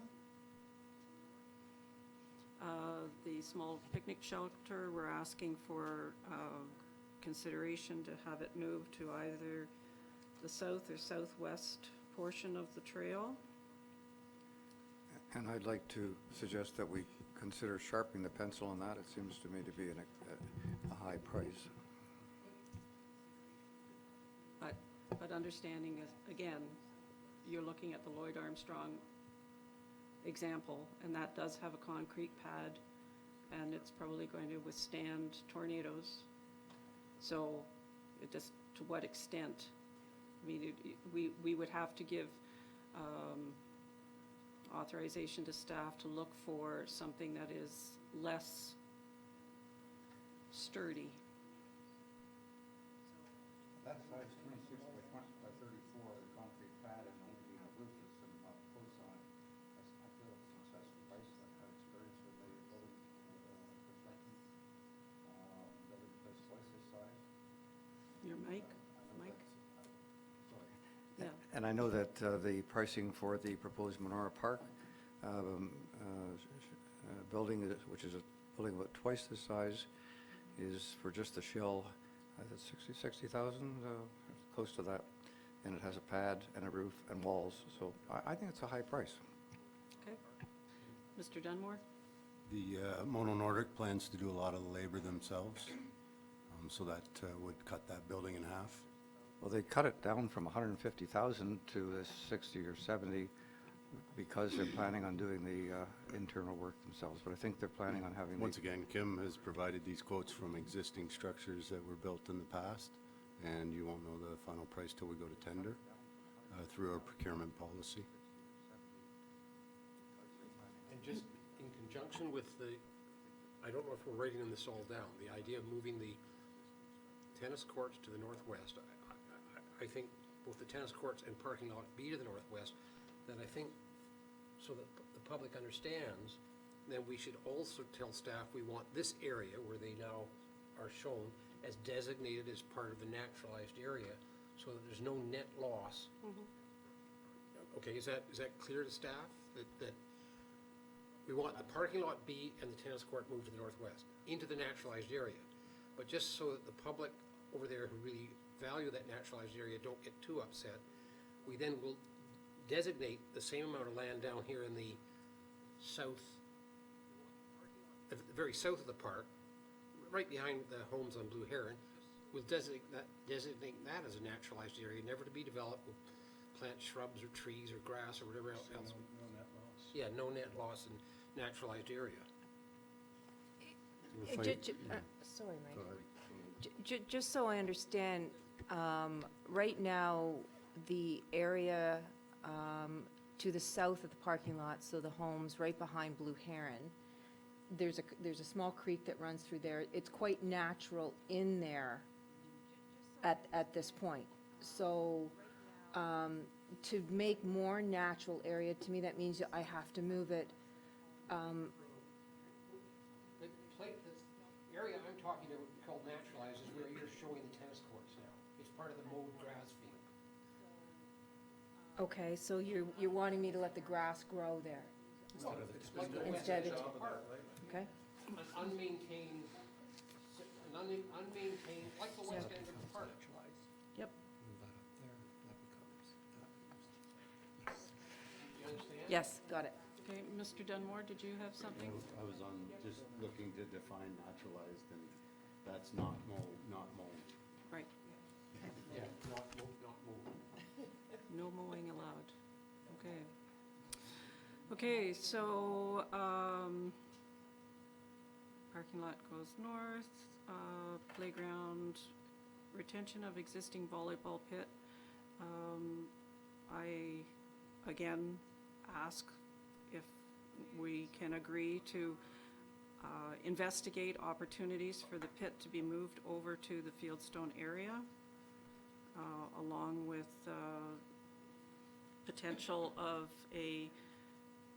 doesn't have to be now, but a future hard surface multi-purpose pad in conjunction with that, if it's an option, but, and I know you're looking at me with one eyebrow up. So I'm just saying that item is not completely deleted out of this list, but we ask for investigation as to if it could be relocated to Brookfield, to Fieldstone. Because yes, there's going to be a cost, but then if we're able to maintain the material, and I will have to, yes. I was going to say that if we have to sacrifice the volleyball pit in the interests of a better plan overall, I don't mind seeing it go. And if it can be recreated at some future time on the other side of the road, that's fine. But I don't think we should be allowing the existing volleyball pit to dictate good planning. Yes, sir. And I would like to see if there perhaps was another spot, and this is a pretty big area. I think we can have both tennis and beach volleyball. If the beach volleyball court gets moved to the other side, I guarantee there will be parking issues, because there's no place on the east side of Fieldstone for parking. And if it's being used now as it is, this would become a big issue, I think. But perhaps there is an area here that if it has to be moved, that it could be repositioned.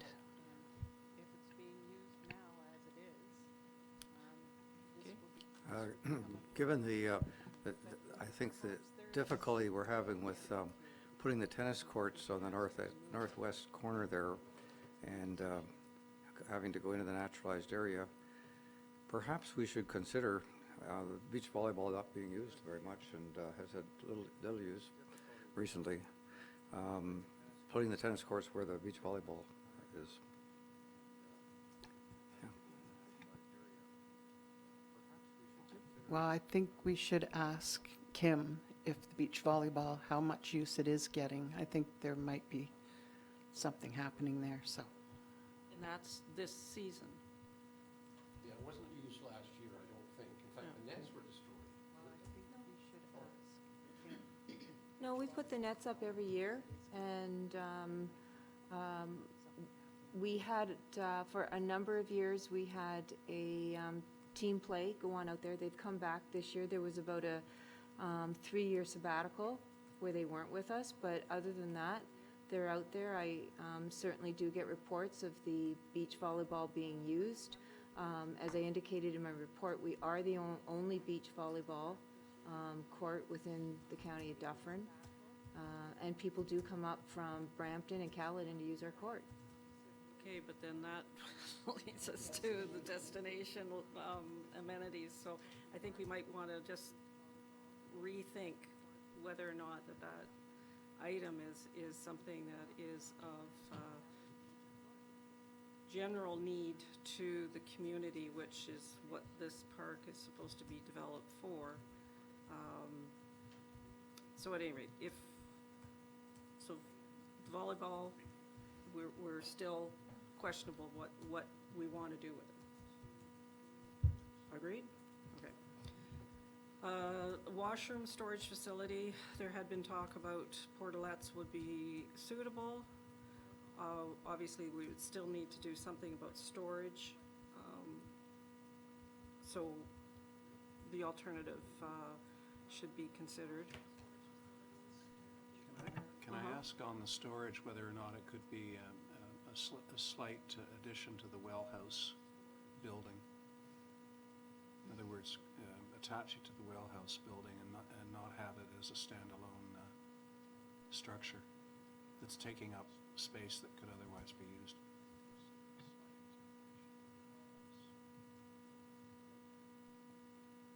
Yeah, I don't.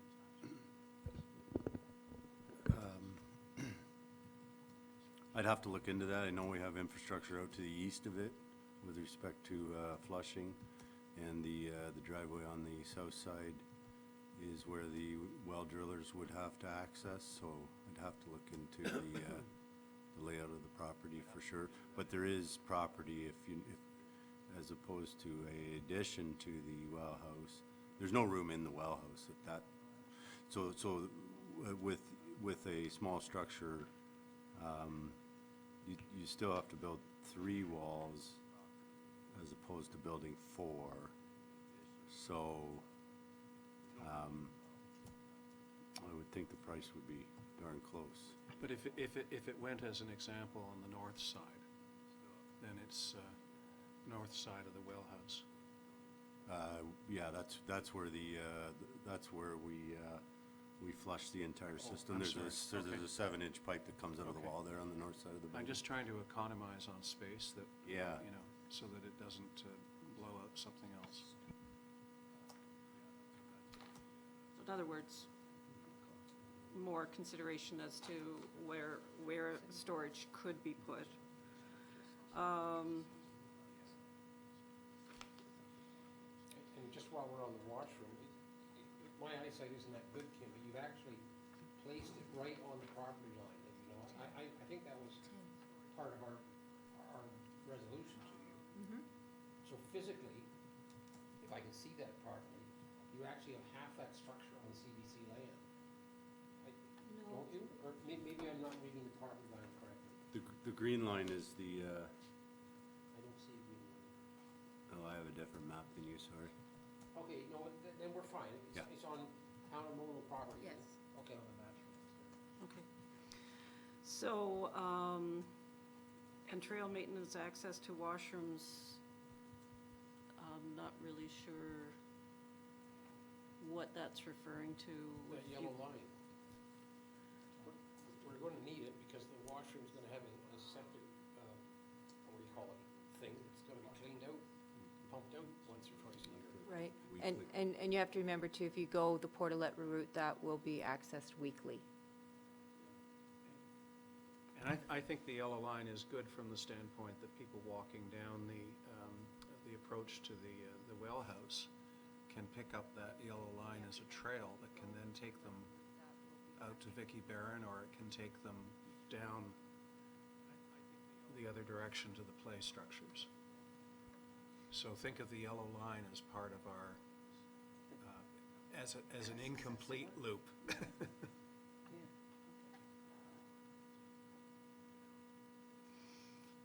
Okay. So, additional features. So the new parking lot concept is question mark, because it's going to be contingent on space for where, what we have currently, and whether or not we can wait until they come before we build it. The residential privacy landscape berm has a question mark, because if we're not doing that loop, and if we're moving the picnic shelter, then whether or not we need to do that, whether the removal of fill or shifting of fill is still going to be an issue. Landscaping around parking lot, tennis courts, that's going to be dependent on where everything is.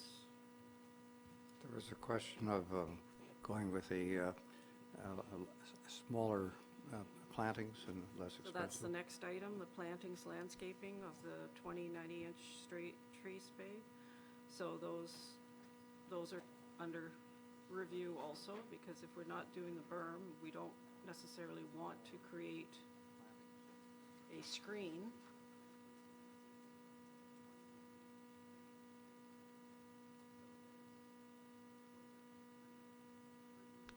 Benches, picnic tables, I guess that comes after the fact. So we decide how much we need. Outdoor fitness equipment. I'm not totally sold on this. I've seen them sit idle in many parks. I don't know how the rest of you feel. No, I would agree. I agree. Okay, so no outdoor fitness equipment. So the portalet, we've sort of covered off with the other. Storage shed, we covered off with the other. Children's parkette. Excuse me, Madam Mayor, if we can just get clear definition on the portalet. Is that a option still, or is it the built facility? I thought we agreed on the washroom. No, I don't think we've agreed on a washroom. We like the idea of the portalet better. Oh. Majority. Okay, so I'm sorry, I was just confused because Deputy Mayor Krillman so that's for the storage facility, so portalets with a storage facility. Yeah. Got it. Okay. We can always aspire to a permanent washroom, but it's significantly an upgrade compared to the rest of our parks. Mr. Dunmore? So before we leave Island Lake, the parking lot on the north side to service the tennis courts, is that a want of council? And should that be removed from the backyards of the residents? Okay, so in You're other at- words, Are you asking for a parking lot for the tennis courts, or are you saying that we'll build it, shall we need it? well, the question is, do we need it to the size of 20 parking spaces? So are we looking at maintaining the parking in the south end the way it exists and trying to create something around, depending on the placement of where the tennis courts could go, and the parking lot size could change from 20 down to 10, or? Yes. So smaller with room for expansion? So when we're talking about parking, would that be dividing the 20? Because I haven't heard that yet. So 10 parking spaces at the north parking area and 10 at the south? Is that what we're talking about? It could be that, it could be, What I heard was leave the existing parking lot which is, and create parking for tennis at the For- north. For 20 spaces on the north? no, So we're saying, I'm hearing Perhaps 10 20. with a room for expansion, should we need it. I'd be in favor of leaving the parking as it is in the south end and trying to get as many spots as possible in the vicinity of the tennis courts. Doesn't have to be 20, but maybe it's a total of 20 or maybe it's a total of 15. I don't know. It depends on what we can do in the north end. so we're thinking, what you're saying then is that the existing one in the south is 6 places, so we could, the north one could be to a maximum of 20 spots. And 2 of those would be van accessible wheelchair, right? So you're looking at 18. But here's the problem, and that is now we're up to 26 in total for the entire park. And I think that, let's not spoil the potential of doing something in the north by trying to shoehorn 20 parking spots in that location. So I if we, think first and foremost, we determine whether the tennis court can go up there, and then see whether we can reconfigure stuff to add parking. And it could be that we only add, 10 spots as an example. So we have a total of 16 for the entire park. But if we say 20 and it comes back that we can't put 20 there, then that kills off a bunch of other options. There was also the comment earlier before lunch about not doing anything whatsoever with the parking, leave it as it is right now, and let the residents come to us and say, we need more parking. And I would normally, and I did agree with that, except that if we have the opportunity to put a few parking spaces in the north in conjunction with a relocated tennis court, I could go for that. I wouldn't have a problem with that. But I don't think that we're going to necessarily achieve, a total of 20 in the north end and leave the south end at 6. We might get something shy of that. But if we have the opportunity of doing some parking in the north end, why not take advantage of it? But don't go overboard, and we'll see what the demand is. So just to be clear then, John, when you say to explore the possibility of putting some parking at the north end, are you assuming we would use the well house roadway as an entrance to that? Yes. Okay. And that, Mike's okay with that? or we're just deciding if tennis courts go in and all the players drive and it's a full game of doubles, you have 8 cars. Do you follow that? Yeah. But the thing is that. Plus some trail walkers, plus a sports play area. And that's fine. I'm thinking 6 and 10, existing 6, put 10 in the top with the potential for expansion. Yeah. Can I just raise a red flag here, because, and some of the residents, when we knocked on the doors, were concerned about this. What we are also doing is creating another entrance to Island Lake Conservation Area.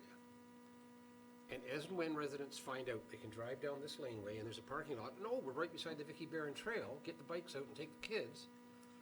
I think there's a potential here we're going to create a problem.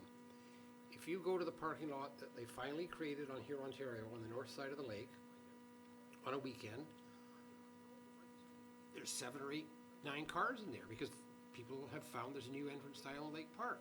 So it isn't just going to be tennis players that come in here.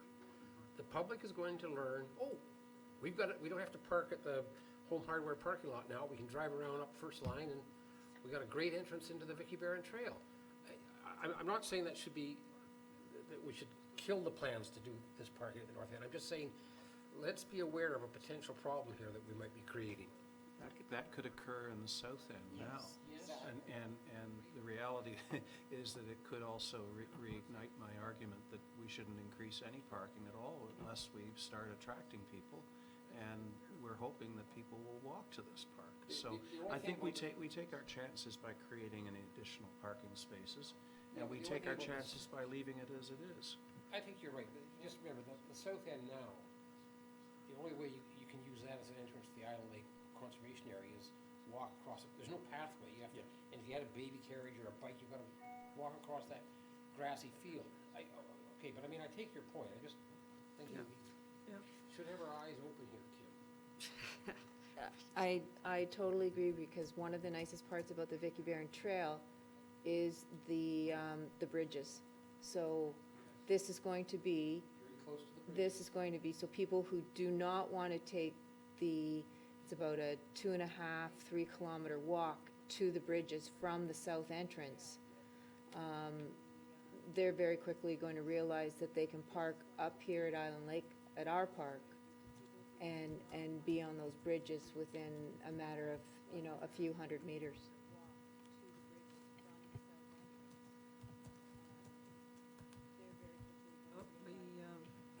I think this is a quandary. You both raised really good points. It's a better place for a parking lot, though, than expanding it down the south end. Yes. And I think that's a major overriding concern here for the residents on Blue Heron, one of whom is sitting in our gallery right now. And it gives us a potential to expand. I think Mike's suggestion of going with 10 and present 6 as a starter with opportunity to expansion is a workable plan. Can we do it, Mike, in such a way that if 4 years from now, every weekend we're getting jammed up with cars parked up there, can we build the 10-spot parking lot with the ability to expand it further into the naturalized area if that day comes?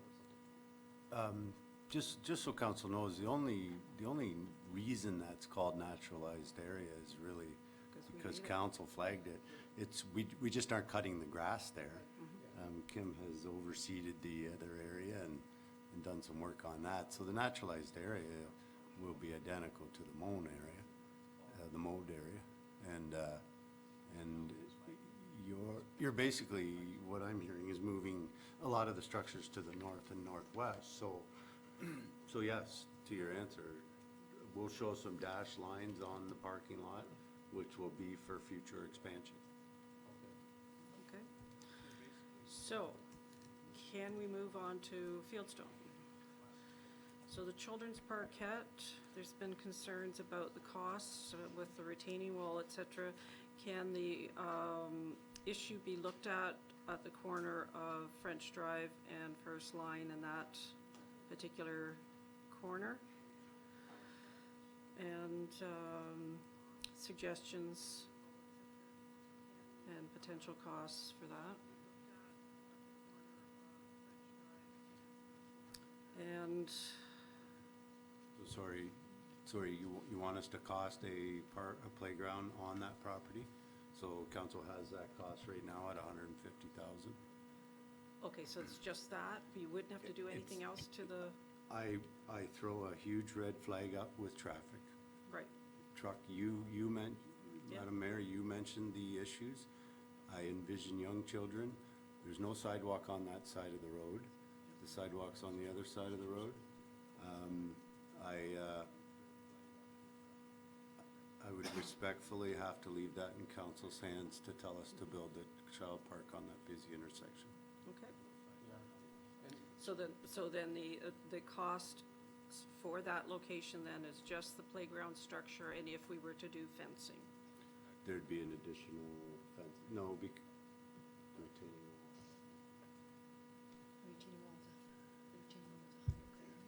So, you'd be looking at $150 to do a playground approximately the size of what we have at Cardinal Woods, plus what I would suggest,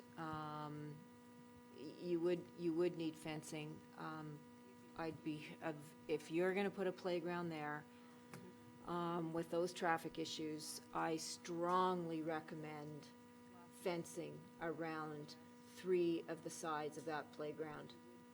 And that it be like black iron rod or something of because you do not want to put privacy fencing in there, just, that's something that we don't do in the recreation industry, is we do not privatize or make a park an area where people cannot see into, especially when it's a children's playground. For sure.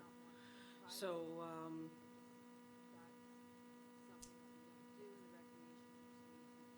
how's the rest of the council? I've kind of pushed for this, but I recognize the safety issue. There isn't a sidewalk on the south side, actually, no. So they all have to cross it there. I'm just reluctant to pay $100,000 for a pile of dirt to build it. Plus, with respect, I'm not sure you've added in that $100,000, we would need an engineering study to submit to CBC, because that is on a slope. We need, as soon as we go there, yeah, I got some comments with respect to, as soon as we start to talk about the external lands of Brookfield, you're starting to get into studies and that, but this is one of the disturbed areas that we're recommending right now. Tree growth is at a minimum, so I don't think we'd have to redo the bird study that was done by Brookfield Homes with the impact of the Parkette at the pergola area. Can I, But you will need, and that's part of the tendering process, right? You will need shop drawings and engineering design on a retaining wall of this stature. can I just ask, and I'm going on memory, go up first line to where that trail around the stormwater management pond comes in, on Kneecap, or just behind Kneecap. It's been a long time since I stood there and looked at it, but isn't there a tiny bit of area that, it's not on a slope or not in wet ground? Yeah.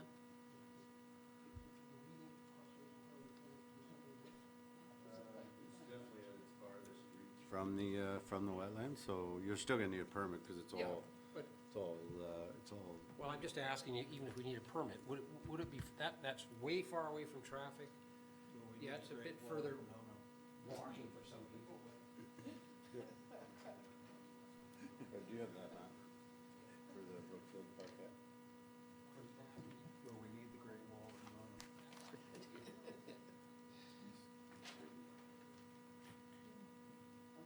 So, at the So top, Fred's talking about the top left-hand corner. more Left, yeah, there. right there. On the trail, that's all, that existing trail. I know there. There's a walkway just to your right, Fred. Yeah, There's right a there. walkway there. Where, I can't see. Right there. Right there, that's a walk. And there's a walkway here, the first line. So you have this little area here that isn't wet, it isn't on a slope. Who owns that? We do. Yeah, there's a pool right in someone's backyard Well, there. we can move trees and put a lovely blocky windbreak there for them. It's safe, there's no traffic, we don't have to put any fill in. The only thing I will caution you is, yes, there are some houses there, but if you've been out there, if you've walked there, you know that that area is down in a ravine type thing. So as far as physically being able to see the children, like, it's not going to be as open as what it would be at the present location where you have to put the retaining wall in. Okay, could we at least investigate it? I should Absolutely. drive up there and have a look at it, because I know, I can't remember how much of a slope there is there, but, is it? So if there had to be some, something done to the land out there, are these pathways wide enough to get any machinery in there? Like, Yes, because he has to get his maintenance equipment in there some year when we have to drain the stormwater management pond. from They're this high Don't you, Mike? or further north spot? To handle heavy equipment when we have to dredge the stormwater management pond. So the trail from the Benson pergola to the north end of the storm pond will be TerraWeb and properly built for excavation and trucks. The trail, the remainder of the trail back over to First Line will be just a 3-meter wide, different base because it's only meant for walking.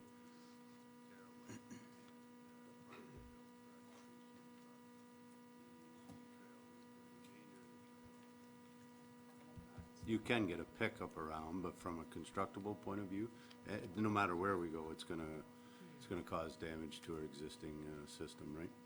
So if we had to take a grader down there to get a flat space for a playground, we'd wreck the trail. On a good dry day, no. Right? Soon as, because we'd be off the edge of your wheels will be off the edge of the trail, right? You see, it's 3 meters wide. So you're right there, right? 2.7 meters, I believe. Okay, so do we have any consensus on option A or option B for the passive park? They're both out. They're both out. Kim doesn't like dogs. Yes. So what do we mean by a dog walking park, where they can off-leash? No, it's just No. for dog walking. It's not So, it's just a walking path. okay. So whether you bring your dog on it or your bike, This only came So- about, and I think Ralph got the same message I did. When I was canvassing for the election campaign, I was impressed by the number of people in Fieldstone that have dogs. I was impressed by several of the people on the Island Lake side of First Line who told me that the people from Fieldstone were coming across First Line to walk their dogs along the sidewalks there because of the great big lawns. So the dogs had places to do their things. And the thought occurred to me, we've got all this land out to the east of Fieldstone that is being used for nothing. There is a pathway down there. Yeah, it's a Why good not, pathway. I don't know, take a mower in there once a year so that if people want to take their dogs someplace, they can walk to the east instead of to the west. It's not that important an idea. For the cost difference between the two, 16,500 versus 8,000, we get more bang for our buck with option A, I think. I mean, it's a little more expensive. It's double the price, but it looks to me like a more interesting route. And not only that, but it comes out lower down in the subdivision, so it's accessible to people in the south end. Whereas if we move the Parkette up to the north end, we can say we have something south end, something north end. Well, staff is recommending against both option A and option B, and I never vote against staff. well, I'm fine with doing option A. Yes. But there's just, we still need to have some, and maybe we need to go for a site walk with staff and look at the north end, and so that we can truly understand what it is that we'd be looking at doing more directly, as opposed to looking at maps. I think that's a good idea. So, taken out on a road trip? Mike, how would you get mowing equipment into the option A area? It was never really envisioned by staff that council would entertain inviting people back into the back area. It was sort of to be deemed protected. You'll need a boardwalk, which if Fred could just pan down to the south a bit. You'll need a boardwalk to get across. It'll have to be wide enough to take a piece of equipment. And save and accept the residents don't start to use four-wheelers and so forth, similar to Golden Road, Riverside Drive. You're now opening up a section of land over a wetland that could cause concerns. So if we were going to make a choice, would you say option B is the better one, or are you saying that you don't want either? They're both in wetlands, like substandard soil conditions. Kim and I had chatted that we may not even be able to mow them until July. I'm trying to, it's definitely not, Council, we were trying to provide a passive walking area, Yeah. Kim was doing. Right. We never really understood whether you meant a off-leash, I don't think that's in any of our parks is allowed. If I can just jump in here as well, one of the other concerns that Mike and I had, and he's alluded to it somewhat here, in that, you know, hopefully we'd be able to mow by July, but prior to that, or even when it rains, because of the nature of the surface that you're looking at, a mowed area, you're looking at slip issues, slip and fall issues with that type of surface. You're also looking at mud. So if you're, on one hand, encouraging this to be a walking path, you're also encouraging definite possible slips and falls with the type of surfacing that you're suggesting. I'd So- be very happy to apologize for everybody coming up with the idea. Okay. I'm fine with that. So we can, so we are in agreement that we would not move forward with either option B or A for passive walking? Recommend that we agree with the recreation director. Okay, so, so we've given staff a lot more homework, and I do think it would be an advantage if we can try and figure out a day, a pleasant day to go for a walk in the park, and staff can guide us through our blue sky adventure to see if there's anything else that we've missed. So, yes, sir? I may have missed this if we discussed it, but did we discuss seating options, estimated cost of $9,000? I glossed over that because really, at this time, that's the cost. So it's not going to make or break the beginning of the project or tendering, et cetera, because there are amenities that can be added at any time. I really don't think they're structurally. Well, I just wanted to say I support it. Yeah, no, I think we're all in agreement, but I think it's sort of like garbage cans. You have to have them. So, Mr. Dunmore. So, to recap, for staff, so yes to the site walk. Would council prefer we had a generalized site map ready with their instructions before we do that? I think it would be, Just a rough sketch, Yeah. right? yeah, So Island Lake Family Park, single trail on the west side only. Move picnic shelter to the west or to the southwest. Playing area, and council's in agreement that we're looking at leveling that out. Berm and landscape, reduce the cost and look at smaller trees. That's what I'm hearing. I think we were going to wait for some public reaction to the berm, were we not? But we still need the berm because we're going to have fill to get rid of, so if we. So do you want that to be drawn in dash? We can draw it subject to residential comments? Yeah, and I think, Yep. like, there are berms and then there are berms. Yeah, I think we're looking at a 4-foot tall berm with a tree on top, so. And I think we'd actually have to get reaction of those 6 homeowners to that. It might just, may just ruin the view. That's good. Tennis courts to the northwest in the naturalized, potentially in the naturalized area. Naturalized area compensation for whatever we eat up with the tennis courts will show a compensation area in the south end of the Moan area. Parking lot moved to the north to the northwest area with 10 spots with potential expansion. portalets with screening,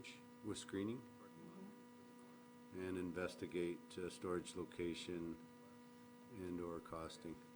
Was there a consensus that you wanted to look at a smaller picnic shelter?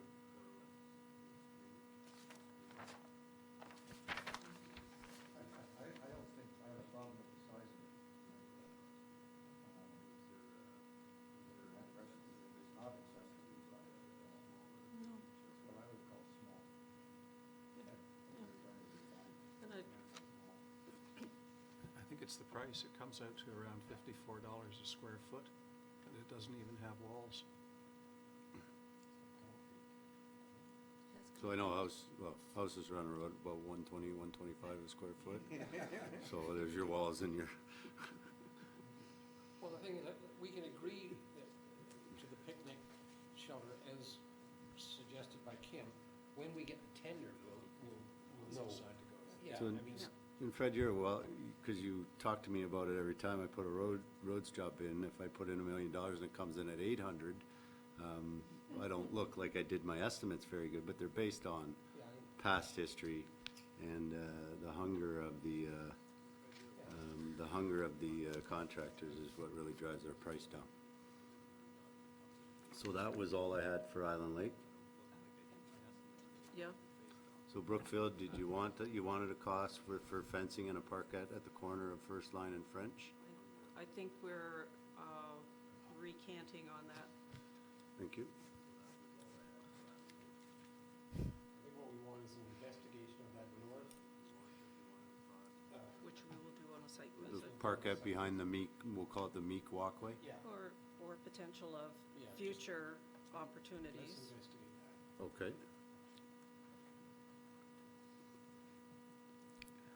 And then the pergola area, you've already, council's been provided by Kim with the costing for that.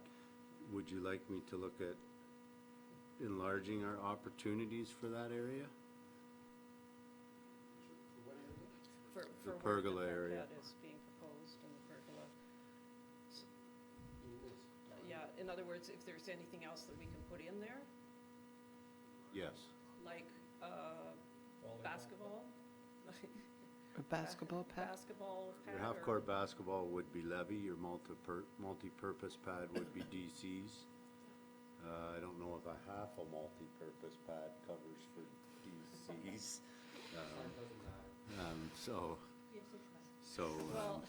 And your multi-purpose pads have basketball nets at the ends of them. So if you feel that there is potential, Up here? no, down Yeah, below, down here. yeah. If there is potential that we maybe, because it's already what you said, disturbed area, that we may be able to get CBC agreement. Sorry, go ahead. I'm sorry, did council want us to look at possibly still moving the tennis courts over there? I think we're more focused now on looking at them being moved to the north end of Island Lake Family Park, because there is the parking. The concerns would be So- providing the parking. So a possible multi-purpose pad? Right. Okay. More for looking at the youth age group as opposed to the younger set and the rest of us antiques. Okay. So Sharon, you had a question? We did leave the Island Lake without mentioning the beach volleyball court. What did we make a decision about that? About moving it or Well, that could be reconfiguring it? The potential of future opportunities on our site visit, we might be able to consider, is there opportunities for something somewhere else in the Fieldstone area? If not, then we have to make that firm decision that it has to either stay or go. Okay? So are we okay now? Okay, so the only thing left that we need to do before we close off is determine a date that we could do a walkabout. So we'll work on the rough sketch for council. Maybe we'll do some cutouts that council can rotate around to their use. Once we have that walk and before we bring this back to the next meeting, so we don't have I'd like to sort of figure out how we're going to involve the residents. We're going to have another meeting like this and council's going to say yay, and then we're going to try to, how do we, subject to Councillor Nick's comments that we've done this already, but I think what I'm hearing today is Kim's going to be drawing quite a few dash lines that may be subject to residential concerns. How do we propose that we make the public aware? I think it's fairly easy. I thought last night, shall I call a few people on the Blade Heron who haven't really seen the agenda, and then I assumed they'd probably all be here, which is incorrect. It's very easy for us to, on a one-on-one, to contact people, and you can pass the word around. If we get one or two people there, the neighbors talk to each other, and it'll become well known. Good. So as long as we have a fairly decent sketch drawing of what we were looking at doing, it doesn't have to be exact, like, so many meters. So at least we have something that's a visual, so people understand. Very good. Potential play. Yes, Fred? Just in terms of us doing a walkabout, we're having that special meeting on the 12th of July for the DC charges, public meeting. That's what my calendar says. Yeah, it's in the morning. Well, why don't we have that public meeting and then I'll grab a lunch, sandwich and go for a walk? How's everybody's schedule, July 12th? No, Mike is not I available. believe that's a Friday. Yes, but we scheduled a meeting for that day. I know And you did. he's unavailable to attend. I didn't have the heart to tell you after all the, but I'm awake. Well, Kim can take us for a walk. Sure.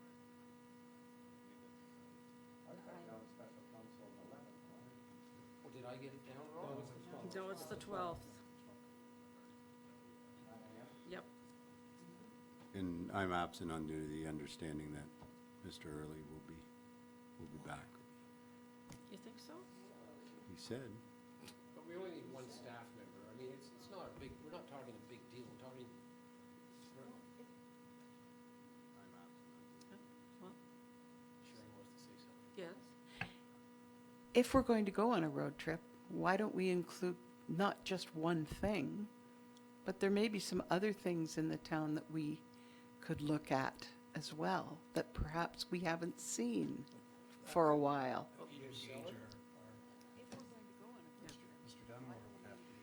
Well, then maybe we have to change the date, but I'm just wondering if, It was just a suggestion. I just thought since I've no? already killed the date of the meeting. Yeah, I think it's a good idea. We might as well finish it. Okay, well, the thing is that we need to have something available for the July 23rd council meeting. I thought it was July 30th. Sorry, the 30th. So we do have, yeah, these dates keep changing. Yeah, okay. So we could look at the week of July 15th. Sorry, what was wrong with the idea of July 12th? Because, well, first of all, Mike's not here. But Mike, do you have to be with us? I would like him to be. You don't trust Kim? No, it's got nothing to do with trust for Kim. I was just thinking in Why terms are of you a saying less? public works Public opportunity. Yeah, We're already over there. Can we have a look at the water up in our new north parking lot area? Can we have a little explanation of that? We haven't done that for 4 years. About the I'm trying to add value to this road trip. I can So- fill your day, or I can do No, a we don't- half-day, whatever you Well, whatever I you would want. be thrilled to have the day filled. However, I think there are others who would perhaps not. But if we go out and have a look at this area to see Okay, along so- the pathway, but since we're already there, could we not look at the water tower? And it's quite an experience, no? Well, Yes? yeah, okay. No, I don't want to climb it. I'm Book scared a to death. half-day, then 9 o'clock start, and then, subject to council's Okay, wants, so we we can need continue. to, so Wednesday, July 17th, July 18th, or July 19th? Who's got what? I don't want. I'm busy on the same, on Saturday, the 17th. I'm busy with the 16th is good. I think Fred's original idea was good, we simply talk about. She wants to go with Mike. so Yeah. I don't Yeah, know. but we could do a separate meeting with Mike and, Yeah. you know. Kim, couldn't you show us everything in that field that we want to look at, that we need to look at? What about the afternoon of July 15th? Absolutely, because I'll be taking our Director of Public Works on that walk probably a day or two before I take you guys. And so I will be totally privy to all answers that you might throw at, or, you know, all questions you might throw at me. So what about Monday, July 15th, in the afternoon? That works. No, yeah, okay. I look after my mother on Mondays, I thought you looked after on Tuesdays. not Mondays and Fridays, but I could get my sister maybe to scratch my things. So, are you okay with the 15th then? Okay, so we would meet down there. I can't make it. You said you were going to try and... Well, I'll try, but my sister tends to live in the cottage every night. Okay, I'll try. Mike's providing beverages? Yeah. So, one, What time are we meeting? at 1 o'clock or noon? 9 o'clock. You want 9 o'clock in the morning? Well, then that way I can look after my mother in the Okay, so then Fred can only do the morning, so is 9 AM all right? Okay, I will strongly advise council to all bring appropriate footwear, that your feet will get wet because of the dew. Which is fine, just wear your boots. So we're meeting where? so at the Island Lake Family Park, Parking lot. at the north Oh, the entrance? north pump house then. So we can look at the pump house first? Pump house? South entrance.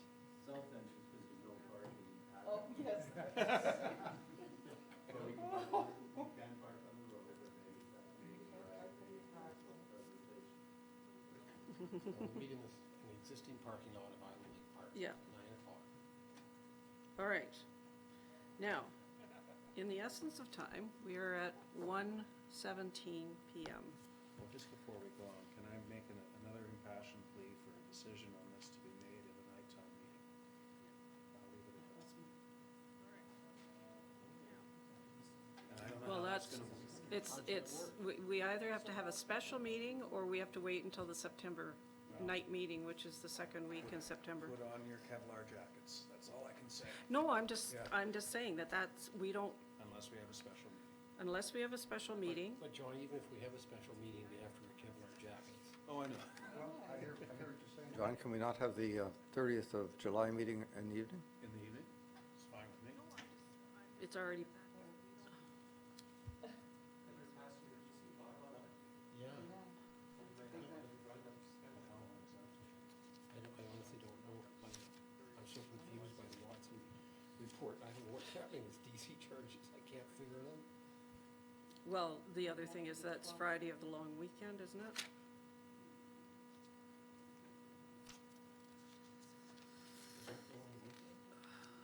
Maybe not, maybe not. Oh, it isn't August 1st the holiday? Yeah, no, September 2nd is Labor Day, so the 30th of August is a Friday. Oh, no, you're talking about July 30th. Yeah, is that a long weekend? But we won't be in a position, I don't think, to have hammered out everything. To have, something formalized so that we can present it to the public. I don't think. To change it to an evening meeting. No.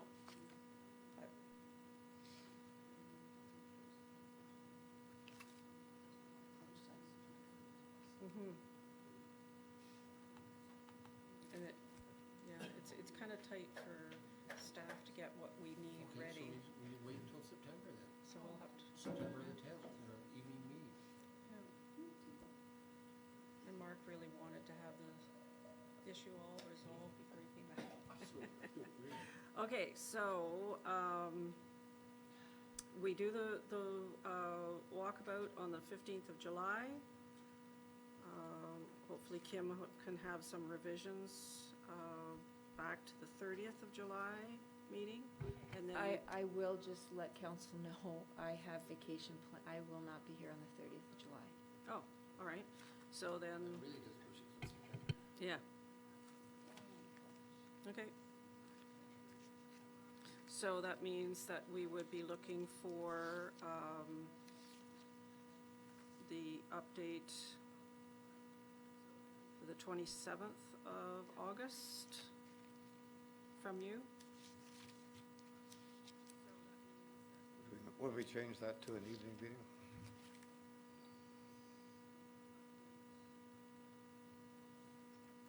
The- Do we have a council meeting on the 27th? Yep.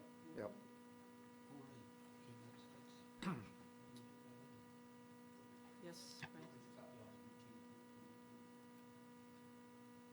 I don't see, if we're not gonna have anything back from staff for the July meeting, then it'll have to be coming back for the August meeting. So that means we won't be in a position to be asking for opinions from the public if they haven't gotten here to reschedule us, right? So we might as well wait and have our evening meeting in September, and gives us lots of time to put out the information is here, it's on the website, and we can get input. So Okay. that's Tuesday, September 10th evening. Yeah. Okay? Okay. So you have to be out of here by 2 o'clock. 2 o'clock. Okay. No, that's all right. Yeah. Okay, so, unfinished business, item 2, Dufferin County Gateway and Wayfinding Signage report, and, I'm fine. John and I met with and Carissa Downey, and so our suggestion is that council for the town of Mono does not wish at present to participate in the Dufferin County Municipal Gateway Signage Program, and that staff inform the county of this decision. So moved. Okay, moved by Nix and seconded by Martin. Any discussion? All in favor? I don't think, did it carry? Yes. Okay. Is there- I think we should indicate, though, that there are three current county signs, one on Highway 9, one on 89, and one on Airport Road. So they would be looking to replace their existing signs, I believe. But we don't have any say in that. We don't have any say in it, it's No. just, that's what they Yeah, would so. go ahead and do. So basically, Fred Simpson and I designed this map just to say, I mean, that portable sign, which is on Airport Road, comes and goes. Yeah, So if and they're we'll gonna, chat, but- yeah, so if it's a permanent one, but the other one coming from, going west on 9 is just before our boundaries. Okay, so, new business, application to consume alcohol outdoors at Monora Park. And do we have any questions of Ms. Heaton? And so, if there aren't any, I have a motion that whereas section 1.10 of bylaws 95-16, being a bylaw to establish the terms and conditions of the use of municipal lands and park, states that alcohol should not be consumed in town parks without town authorization, and whereas the applicant has a valid rental agreement with the town to hold a wedding at Monora Park on July 13th, 2019, and has obtained a special occasion permit from the AGCO.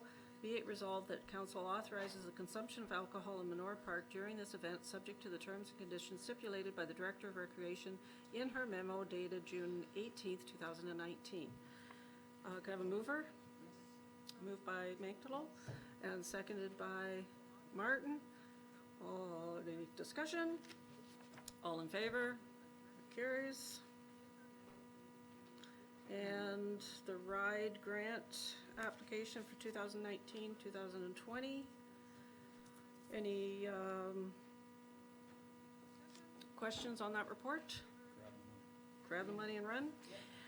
That the town entered into agreement with the province for the 2019-2020 grant allocation for the Reduced Impaired Driving Everywhere program, and that it be signed by the treasurer. Can I have a mover? John, and seconded by Fred. And any discussions? All in favor? Carries. And we've done 3 and 4, so number 5, Mono Landfill Yearly Openings Report. Yes? I did a Facebook post on this after the last day and got very, very positive response from our residents about the ability to take brush to the landfill. And I posited the question of whether or not we should do this in the fall. And I think given the numbers that we have here, we should seriously consider doing it in the fall, but we can always do that as a motion later. Is that? Okay. Okay. So maybe, Mr. Simpson, you could put that on a future agenda for our consideration. So number 6, this is a good one. Okay.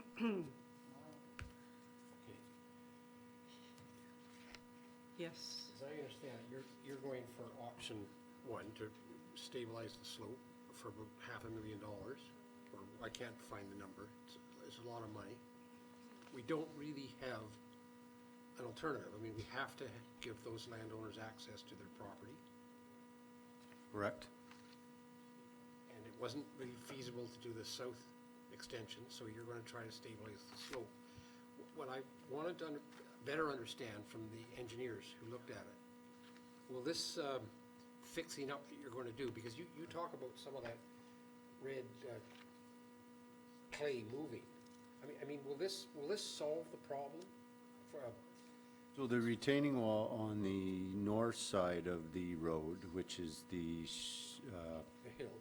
which is the shore, will be the shoreline of the river. Oh, okay. So those piles will be driven below the water level to the bedrock, hopefully, or a reasonable amount, and then we'll backfill up that. So the stream will now have a rock, and that'll be large boulders in front of that. So the stream will now hit that as opposed to eroding what we believe undermining the shore. And the south slope won't And be the south slipping? slope, those will go down below these clay layers that we saw. We will have drainage installed to bleed any water from behind those. And further to the engineer's comments about, we believe we're at the extent. He was really looking, the road rebuild was something I tasked the engineers with at the end, because I wanted to see what the long-term costs. We're looking at $1 million to long-term costs for the slope plus the bridge that's existing, but that 600 of that comes in 20 years, and I think it'll go 30 if it's common to the rest of our structures. Compared to opening up the road. The unknowns in the road are very big unknowns because of the hills and valleys in there. We just don't know if we do know that the 66 feet that we own today will not provide us adequate room to build this road You have to properly. expropriate So we'd land. have to ask for widening sales first, and should homeowners not wish to participate in that or not happy with the money, we'd have to expropriate, which is a 1.5 to 2 year process. And I'm more confident that we'll find a contractor to drive piles this year and build a small section of road, as opposed to building close to 700 meters of Virgin Road, right? So then the only other question I have is, we need to find $500,000, and you're suggesting we take it out of non-priority reserves, right? Now, I didn't have a chance to go over unless I'm looking at you, but do we have some non-priority reserves that we can take this money out of? And if we do, are the implications of that next year or in the next couple of years, we'd have to refill them with $500,000? I didn't have time to analyze the reserve schedule. Well, on the reserve schedule, there's, after this year's contribution of 200,000 under capital towards blind line, we'll have 500,000 under the blind line reserve. It's one of our favorite topics. So council has flexibility to use those funds.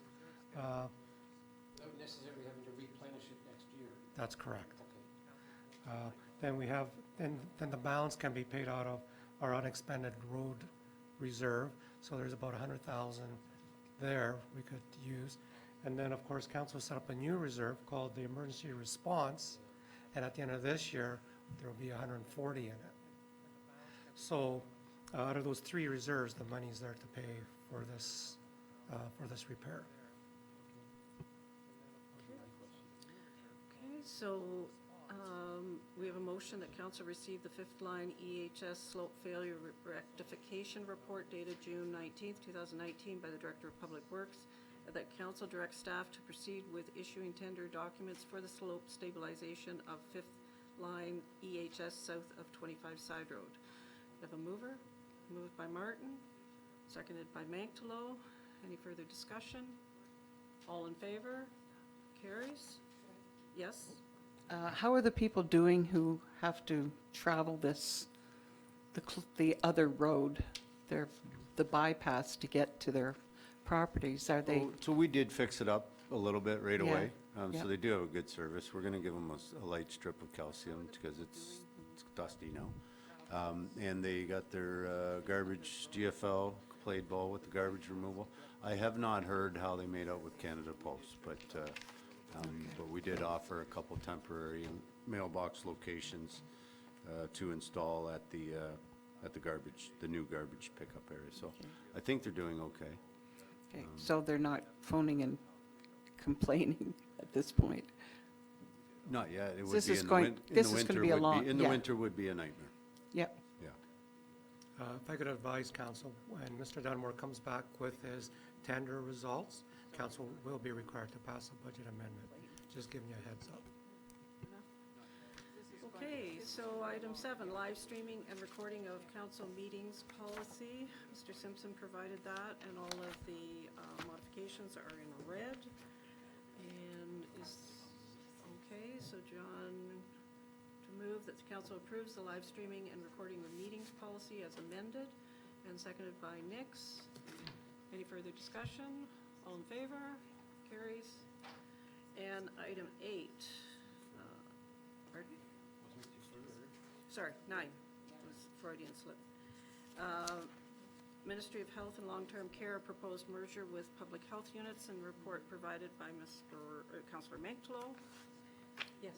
I just wanted to ask, well, if I read it, what are you recommending? Because you just give us a number of choices at the end, and that's my first question. My second question is, given that they've already passed Bill 108, are there still any, did Bill 108 finalize what they're going to do, or okay, so back to my first question. What are you recommending?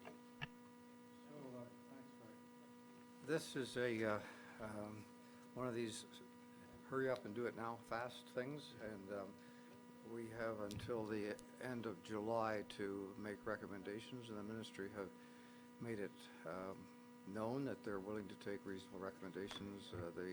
The bottom line is, are there efficiencies which are achieved? I'm not recommending anything because at the moment I'm still collecting information. Okay, Guy Gardhouse is the other representative, and we're both in the collecting information stage. In fact, we have a meeting with Darren White tomorrow, and I have a meeting with Daisy Stubb Thursday. And trying to meet with Alan Thompson with success. But let me give you a little background on this. I had some notes here. This is a confusing thing because things are going so quickly and the names all sound the same. So the Ministry of Health is now known as Ontario Health. Ontario Health is going to be divided into 10 regions. To the best of my knowledge, they haven't defined the boundaries yet. Public health, presently there are 35 public health units in Ontario, and the Bill 108 has recommended merging them into 10. Interestingly, they've recommended 10 regional health areas as well. So the regional health area will be a self-encompassing area for management of pretty well every health need that you have. So you will go to physicians within that area for your tertiary care, where you have your heart attack or your stroke, etc., and you go to your family doctor when you have other things, etc. So our health present health department is Wellington, Dufferin, Guelph, 270 or 280,000 people. The ministry has proposed that we would merge with the people to the south, Peel, Halton, and Waterloo. That would make a total of somewhere around 2,800,000 or so. It's the fastest growth area in Ontario, actually. Within about 12 years, it should be 4 million. So there's significant concern that Dufferin will be lost, that the needs of the larger municipalities to the south will take precedence over what Dufferin might need. We would represent about 2.5% of the population of this proposed healthcare unit. And so that's one issue. One, will we be lost in the mix? The second issue is with respect to tertiary care. And if this becomes a region, then we would have our tertiary care within this region. And I would suggest that that's not bad for Dufferin, because we would go to Brampton or probably to South Lake for cardiac, although that's across the boundary. Guelph is very concerned because they don't want to come to Brampton because it's much faster than to go to McMaster, which they go to at the moment. And so people that are concerned about this are looking at possible changes. One suggestion was that we would, instead of merging to the south, we'd merge to the north, which would be Grey Bruce, Huron, and Perth. Total population, 600,000. Unfortunately, if that becomes a Ontario Health Agency region, one of the 10, then the tertiary care would be in London, Ontario. It doesn't even work for Guelph, let alone for Dufferin. So we're looking at other possibilities. And the other possibilities that have been suggested, I've listed there, and they involve suggesting to the ministry that this large unit of almost 3 million people is inappropriately large. In fact, it's twice the size of any other proposed health unit except for Toronto. That they split it down the middle, probably on a north-south direction. And that would mean probably that Dufferin would go with Peel, or Dufferin would go with Peel and Halton. That's the considerations. And you've asked my opinion, and I don't have one yet. I'm still looking for trying to understand the implications. The ministry have not said that the health care regions, like Ontario Health Agency regions, which are 10, are going to be the same as the public health regions, but we think that's probably true. So we think that whatever the public health region is going to define what your care area is.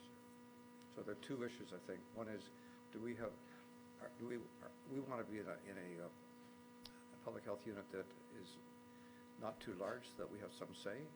At the moment, there's two councillors, Guy and myself, that are on the board. I don't think we'd have any councillors on the board for Dufferin if we were in a 2.7 million, because we're only 2.5% or so. And the second issue is, if the public health units are aligned with the Ontario Health Agencies, then tertiary care would be within that area, and we should not go to the north because it wouldn't work. We should either stay with what's proposed or go with a split which would involve, ideally, I think, I'm tending towards Dufferin and Peel, and that's the end. And the reason I wanted to present this here, because this is moving very quickly, and I wanted to get input, and I recognize that it's difficult to give input when the information is just coming at you, sort of thing, to you and to everybody here. But, so perhaps we'll have some ongoing discussions on the side as time goes on, but please do have some thoughts on this. Well, my first thought is, do you need council direction? Like, I know things are moving very fast, and I don't know when you have to give your advice, well, you just told us, to the province, but do you need council recommendations? I mean, I would trust your opinion on this, you know, given what you've just said. I'm quite happy to sit back and let you make the decision in terms of what we tell the province. It's interesting, we make motions and vote on them on the smallest of issues, and then we have a massive one like this, and somebody, you know, like the warden makes a decision and that's it. So I'm trying to get input from the ground up, or from close to the ground, from you, Fred. Well, I'd be happy to, I thought that's why I was asking what you were recommending. I'd be happy to go with Peel, possibly Peel Halton. I mean, that seems to me a better solution than what they're suggesting, but do you need that in the form of a motion? Well, I think that at some level it will probably come from the county, I think. We're a part of the county, and we should try and influence them as much as we So is this come up at county council? It would. Yeah. So, And it could come up at general government services. It could come up at general government services as early as Thursday. So I'm going to attend that meeting as well, or at least a part of it. And then Darren and he and I are going to talk afterwards, and we'll see. Maybe you'll make some motion of advice at that general government service. because county council meets next week, 2 weeks, Thursday, and we don't meet again until September. So if they need some kind of response in July, I mean, I agree with Councillor Nix that I think really our tertiary care is paramount in terms of. It absolutely is. And when you have your heart attack, you don't want to be an hour and a half away. Because 15 minutes would suit me fine. I had mine when I was in Guelph. I was in Welland, I should say. Went to the local hospital, got the injection, didn't seem to do much. And so then we had a white knuckle drive to Hamilton. And that's exactly the point. I mean, I appreciate the work that public health does and can do and what they're responsible for, but now that the province is thinking that they should link our health care with the public health responsibilities and into those broad sweeping regions makes absolutely no sense to me at all.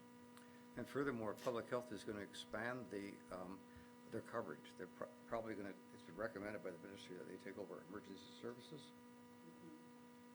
And they take Ambulance. ambulance. Yeah.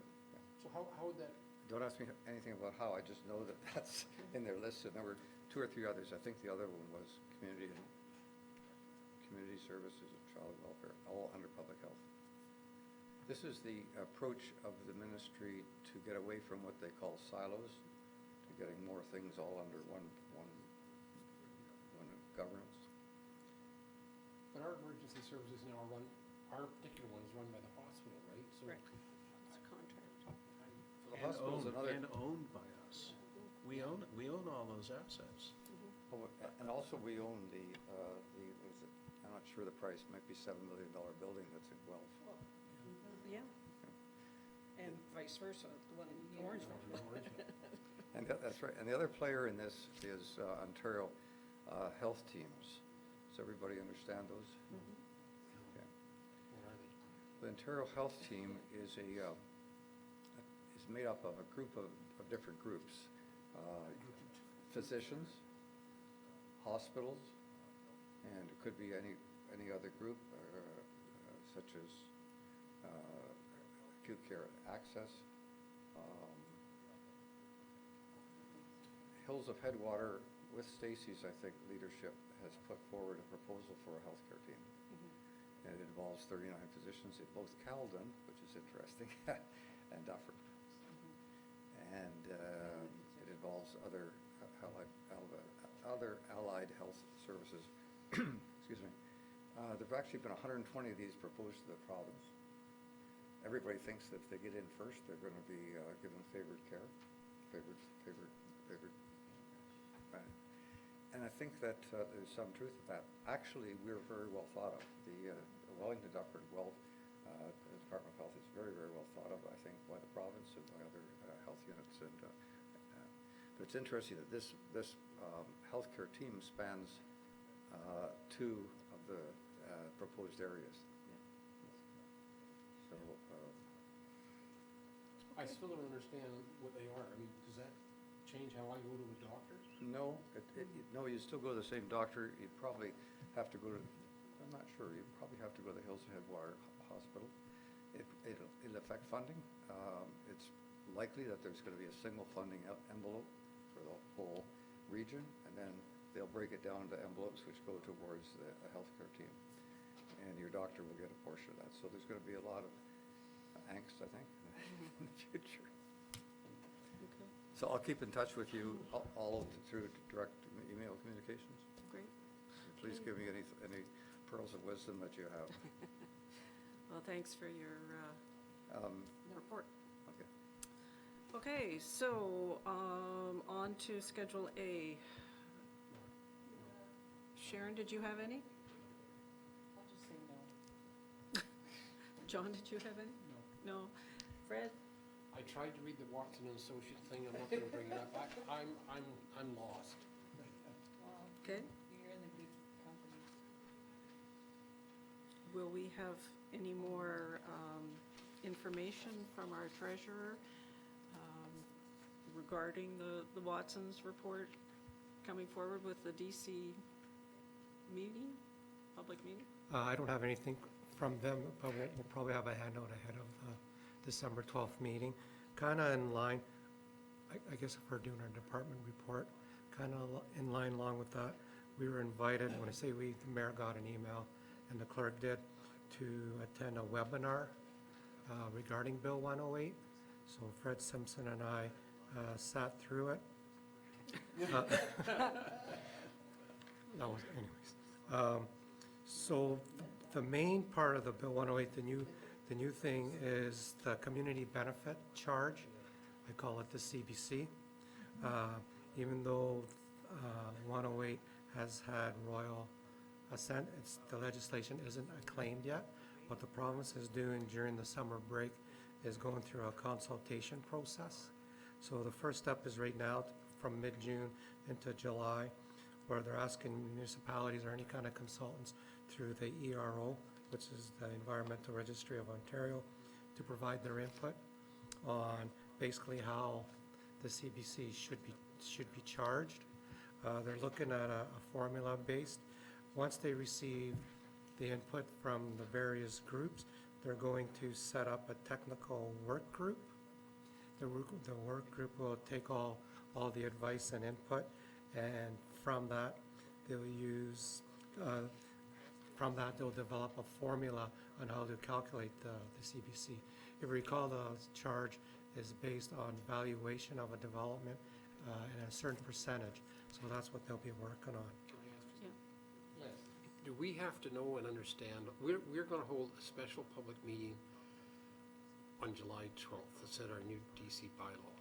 Can we do it without us understanding all of this new information? Yes. We can't. Basically, what if you're talking about on the schedule, what Watson's letter said, if we're passing a new development charge bylaw, which we are, it's just continue to do it. And then once the regulations come out regarding the community benefit charge, then of course at that point, we have to come back and revisit it.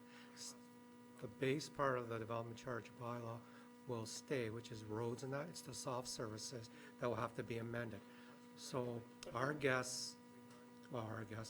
expecting the background for the development charges, like say for recreation, will be used as the basis for the community benefit charge. But even if we can do it on July 12th, would it not be more efficient to wait until we get these soft charges figured out and then do the whole thing in one fell swoop? Normally, you are correct, but our current bylaw expires August 30th. If it wasn't expiring until next year or whatever, yes, we could wait. So we're a little bit, we fast-tracked the process already a month ahead to have the bylaw passed in July versus the original schedule which was August. But basically, we will continue to pass our bylaw, and then we'll have to get Watson's again to come revisit and then set up the CBC. And basically, the third step is once they develop the formula, again, they'll put that back out and ask for input. And then basically, they're looking, the legislation will require us to have the CBC charge by January 1st, 2021. So we do have a year, well, plus this year, balance of this year, and into next year to, in the interim, the transition period, to update or to set up a CBC charge. The only other question I had on Schedule A was the letter from OMAFRA, and I'm just not quite sure. I thought we've done our prime agricultural areas, we've mapped them very carefully. Then they came along and rolled another map out in front of us, which then they said we could ignore, and now they're asking they're asking for input from us. I'm past the point of understanding what we're trying to do in mapping our agricultural areas. To your inquiry, Councillor Nix, yes. So what happened was is through leading up to Bill 108, the province suspended their provincial overlay mapping. That's the natural heritage and then, of course, geomapper mapping. So this matter did come up in our last Dufferin County Planners meeting. Provincial staff were there. Now, not OMAFRA staff, mind you, but there was consensus around the table that the lower tiers will be re-examining. We're looking at what was put out by OMAFRA relative to local municipal initiatives for farmland, prime agricultural mapping. We're going to tackle this basically, leading up to. Why should we had a consultant do our looking for Oh, us. no, We've done our work. Yep, we have. And so there could be municipalities out there that say, thank you very much, OMAFRA. We did it here in municipality XYZ, Dufferin County. This is what we want. Please go forward with XYZ, which we did a year or two or whatever many years ago or whenever it was done. We here at Monona did ours through OPA 37.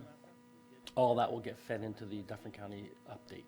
So OMAFRA's been sort of instructed to work with local tiers as to what mapping, prime ag mapping, they, the lower tiers, expect to see as part of the, for Dufferin, as part of the Dufferin County official plan exercise, official plan update. And that's what we're doing.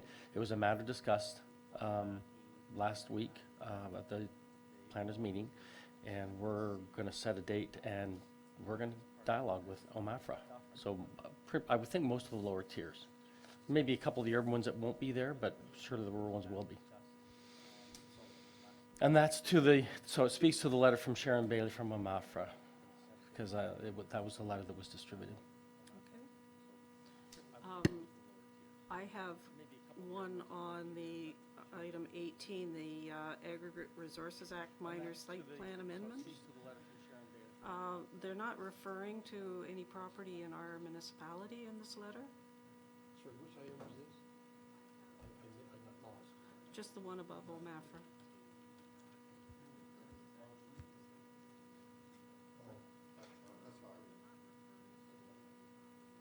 I believe it's a typo on the letter. It does say I'm broad. sure it is, but Yeah. I think it would be prudent for us to make sure that we have the corrected version Agreed. for our files. Yeah. Ralph, did you have anything? Very briefly, two. One is number Yeah, 9. Brock may have multiple pets too, so she's, yeah.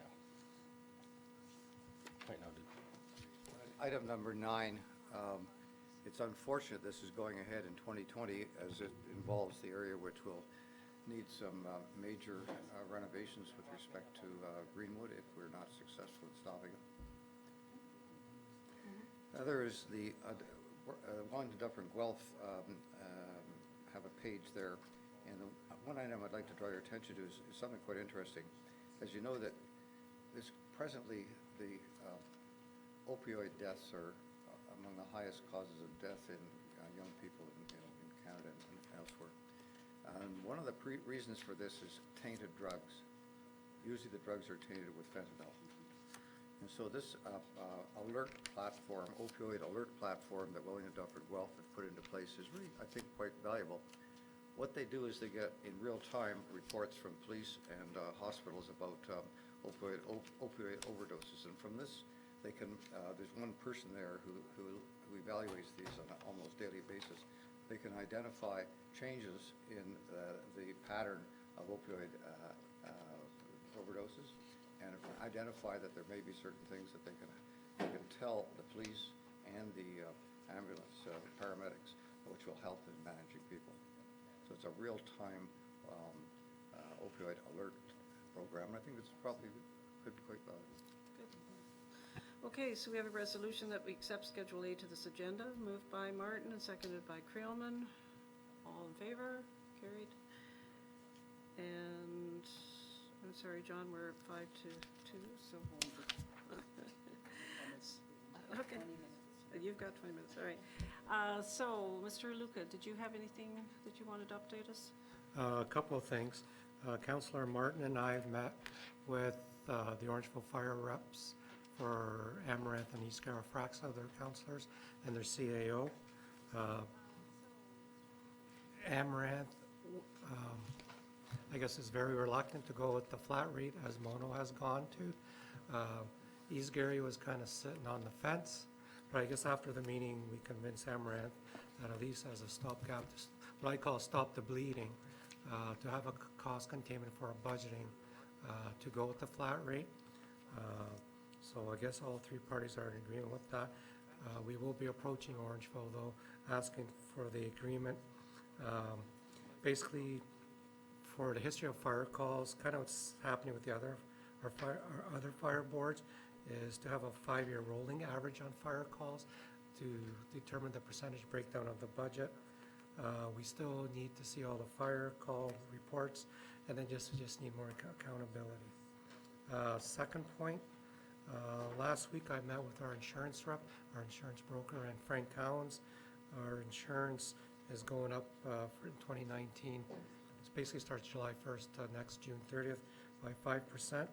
Normally their increase is in the inflationary area about 2%, but in 2018 they went around with inspectors and revalued all our properties, make sure that they have the proper replacement values on them. So out of that 5%, 3% is that increase, is the increased value of our properties. And that will happen again in another 5 years. So from starting next year again, we'll have the normal cost of living increases. I'm done. And Ms. Eaton? Just in continuation of Bill 108, Parks and Rec Ontario has also been in touch with their senior leaders throughout the province, and they're running a number of webinars and sending out surveys asking for input regarding how Bill 108, you know, our feelings as to how Bill 108 is going to affect our municipalities. And they are going to prepare a report to the province in that regard and voice their concerns about the challenges that Bill 108 is going to certainly put forward to parks and recreation and libraries in getting them funded going forward. So there is another, just wanting to let you know that there is another body out there who's certainly following up with Bill 108 and comments to our province. Other than that, was busy preparing a report for council over the last few weeks, and did manage though to go to an ergonomic senior staff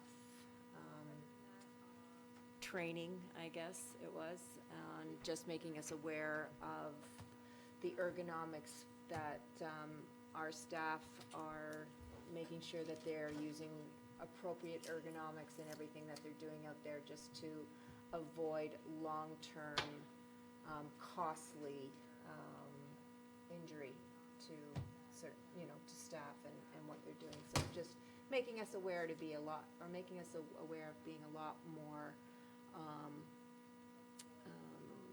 attuned to what could happen on a staff member when they think they're not doing anything inappropriate as far as lifting or whatnot, but to make sure that they're doing things correctly. Okay. Mr. Dunmore? Unless council has any questions, I'm You're fine. done. You done? No, I'm available for questions. Okay. No? Okay. Mr. Trotman? Well, a few things. We have piano committee tonight, of course. That's for continued review of the community standards bylaw. Committee did weigh in last time. You got the minutes. They're taking a fairly hard look at it, I have to say, weighing through it section by section. So we'll probably get a recommendation. It could go one more meeting, frankly, before they're ready for recommendation. We might get one tonight. I don't know. The other matter there will be the property on Highway 89, which is the full throttle zoning bylaw amendment. So I've done a fairly comprehensive review and the analysis of that for the committee, and they should be providing a recommendation on that tonight as well. There will be a fairly in-depth technical analysis by Weirfolds LLP tomorrow on the infamous Bill 108. It's going to weigh in on a lot of the technical analysis, legal technical analysis, so I will be on that webinar tomorrow morning. I've received a pre-consultation request, so that's on our new fee system where we take a fee and a deposit for what amounts to serious interest to amend the zoning bylaw or official plan amendment for a property on Monona Center Road. They're looking at a microbrewery operation. They actually did approach Deputy Mayor Creelman some months ago just to see what his thoughts were about that. He did approach me, Deputy Mayor, and I said, yeah, okay, well, if we see this application, we will. So this is pre-consult. That really means that the key agency players and or team departmental directors will have and be able to assess some preliminary comments on it before it goes for a full process of an amendment or proposed amendment. So again, that's on Monona Center Road. Yes. Without prejudging what your recommendation is going to be, we're going to have to be very careful, only in the sense that, well, no, I just, you know, if we set a precedent for, yeah, okay, never mind. We have to be very careful. Yep, it's pre-consultation. It was a pre-consultation. Taoism may be coming in with a revised plan. I'm not going to say much more at this point. That's all I've heard from the architect. Taoism, the Taoism site, Tai Chi, sorry, Taoism Tai Chi, yeah. And I don't want to get in discussion at this point, although the Petrogold site has gone some distance to remediate itself from its missteps on initial site excavation, and our good engineers have been on top of that. I understood as of yesterday that the current owner is selling the property. So we'll see. I'll try and bring back some clarity for council on what that means. No, I'm on to Petrogold now. Tai Chi will be coming with a revised site plan. That's under the Niagara Escarpment Plan process anyway. So then on to Pesco Gold, my understanding is that site's for sale. That's next to Bluebird. No, I'm on Pesco Gold. That's all I have for now. Mr. Simpson? We have 3 committees that we opened applications for just over a week. I didn't bring them today because when the agenda was published, we only had 4 applications. Though that's for a total of 6 different positions because they've doubled up. So I'll bring that in the July meeting. You know, hopefully we'll have a few more applications for that. Of course, the Property Standards Committee hearing of 2 weeks ago, the appeal period for that is over as of the end of today. We have, as of this morning, not received notification of an appeal being filed on that. So come tomorrow when the appeal period is over, according to our Property Standards bylaw, we are to register the violation of order with the Dufferin Land Registry Office. So we'll be instructing our legal department to make that application. And the Ministry of Municipal Affairs and Housing sent out an invitation on a webinar they're hosting later this month on tiny houses. We won't be attending it, but the county is going to, on representing all of the lower tiers within. So tiny houses meaning? Meaning houses that are smaller than what our current building code and zoning allow, based on minimum square footage. These are houses that are smaller than that. This is a move by the province under their, reducing the cost of housing. It's something Vancouver has been pursuing aggressively for a number of years. So the ministry is providing further input on exactly what they have in mind or how they define tiny houses, and the county will represent us at that. And that's everything. Can I just add to what to Fred's comment there? So that came up at the planners meeting as well, actually. And it's an urban solution primarily. It's not something really that would be entertained in the rural areas because it does look at smaller micro floor space type solutions on a higher density areas. That's really what it's focused on. But it does come back to my comments back whenever it was that we need to consider things because not everybody can afford the estate homes to look after and manage Yep. them in their aging years. And Good point. And I think for rural areas, it will be accessory structures that have been largely used for non-habitable right, purposes. We'll have secondary floors for that sort of Right. solution. So, yeah. Ralph, did you have anything? Just one item, the South Mono Cycling and Walking Trail Task Force, we haven't got a definite name yet, will be meeting again tomorrow, and we expect to present a draft plan to council at the July 30th meeting. Nothing? From what I'm hearing from individuals that drove by the Smokies Garage event, it was well-run with no noise, and property on Mona Center Road was virtually not accessed at all, so that's good to know that we have been able to assist our community in trying to keep things in relatively control for now. And other than that, guess wishing everybody happy Canada Day coming up. Get your red and white on. How about you, Sharon? I did put it out there that Bert Duplos was going to be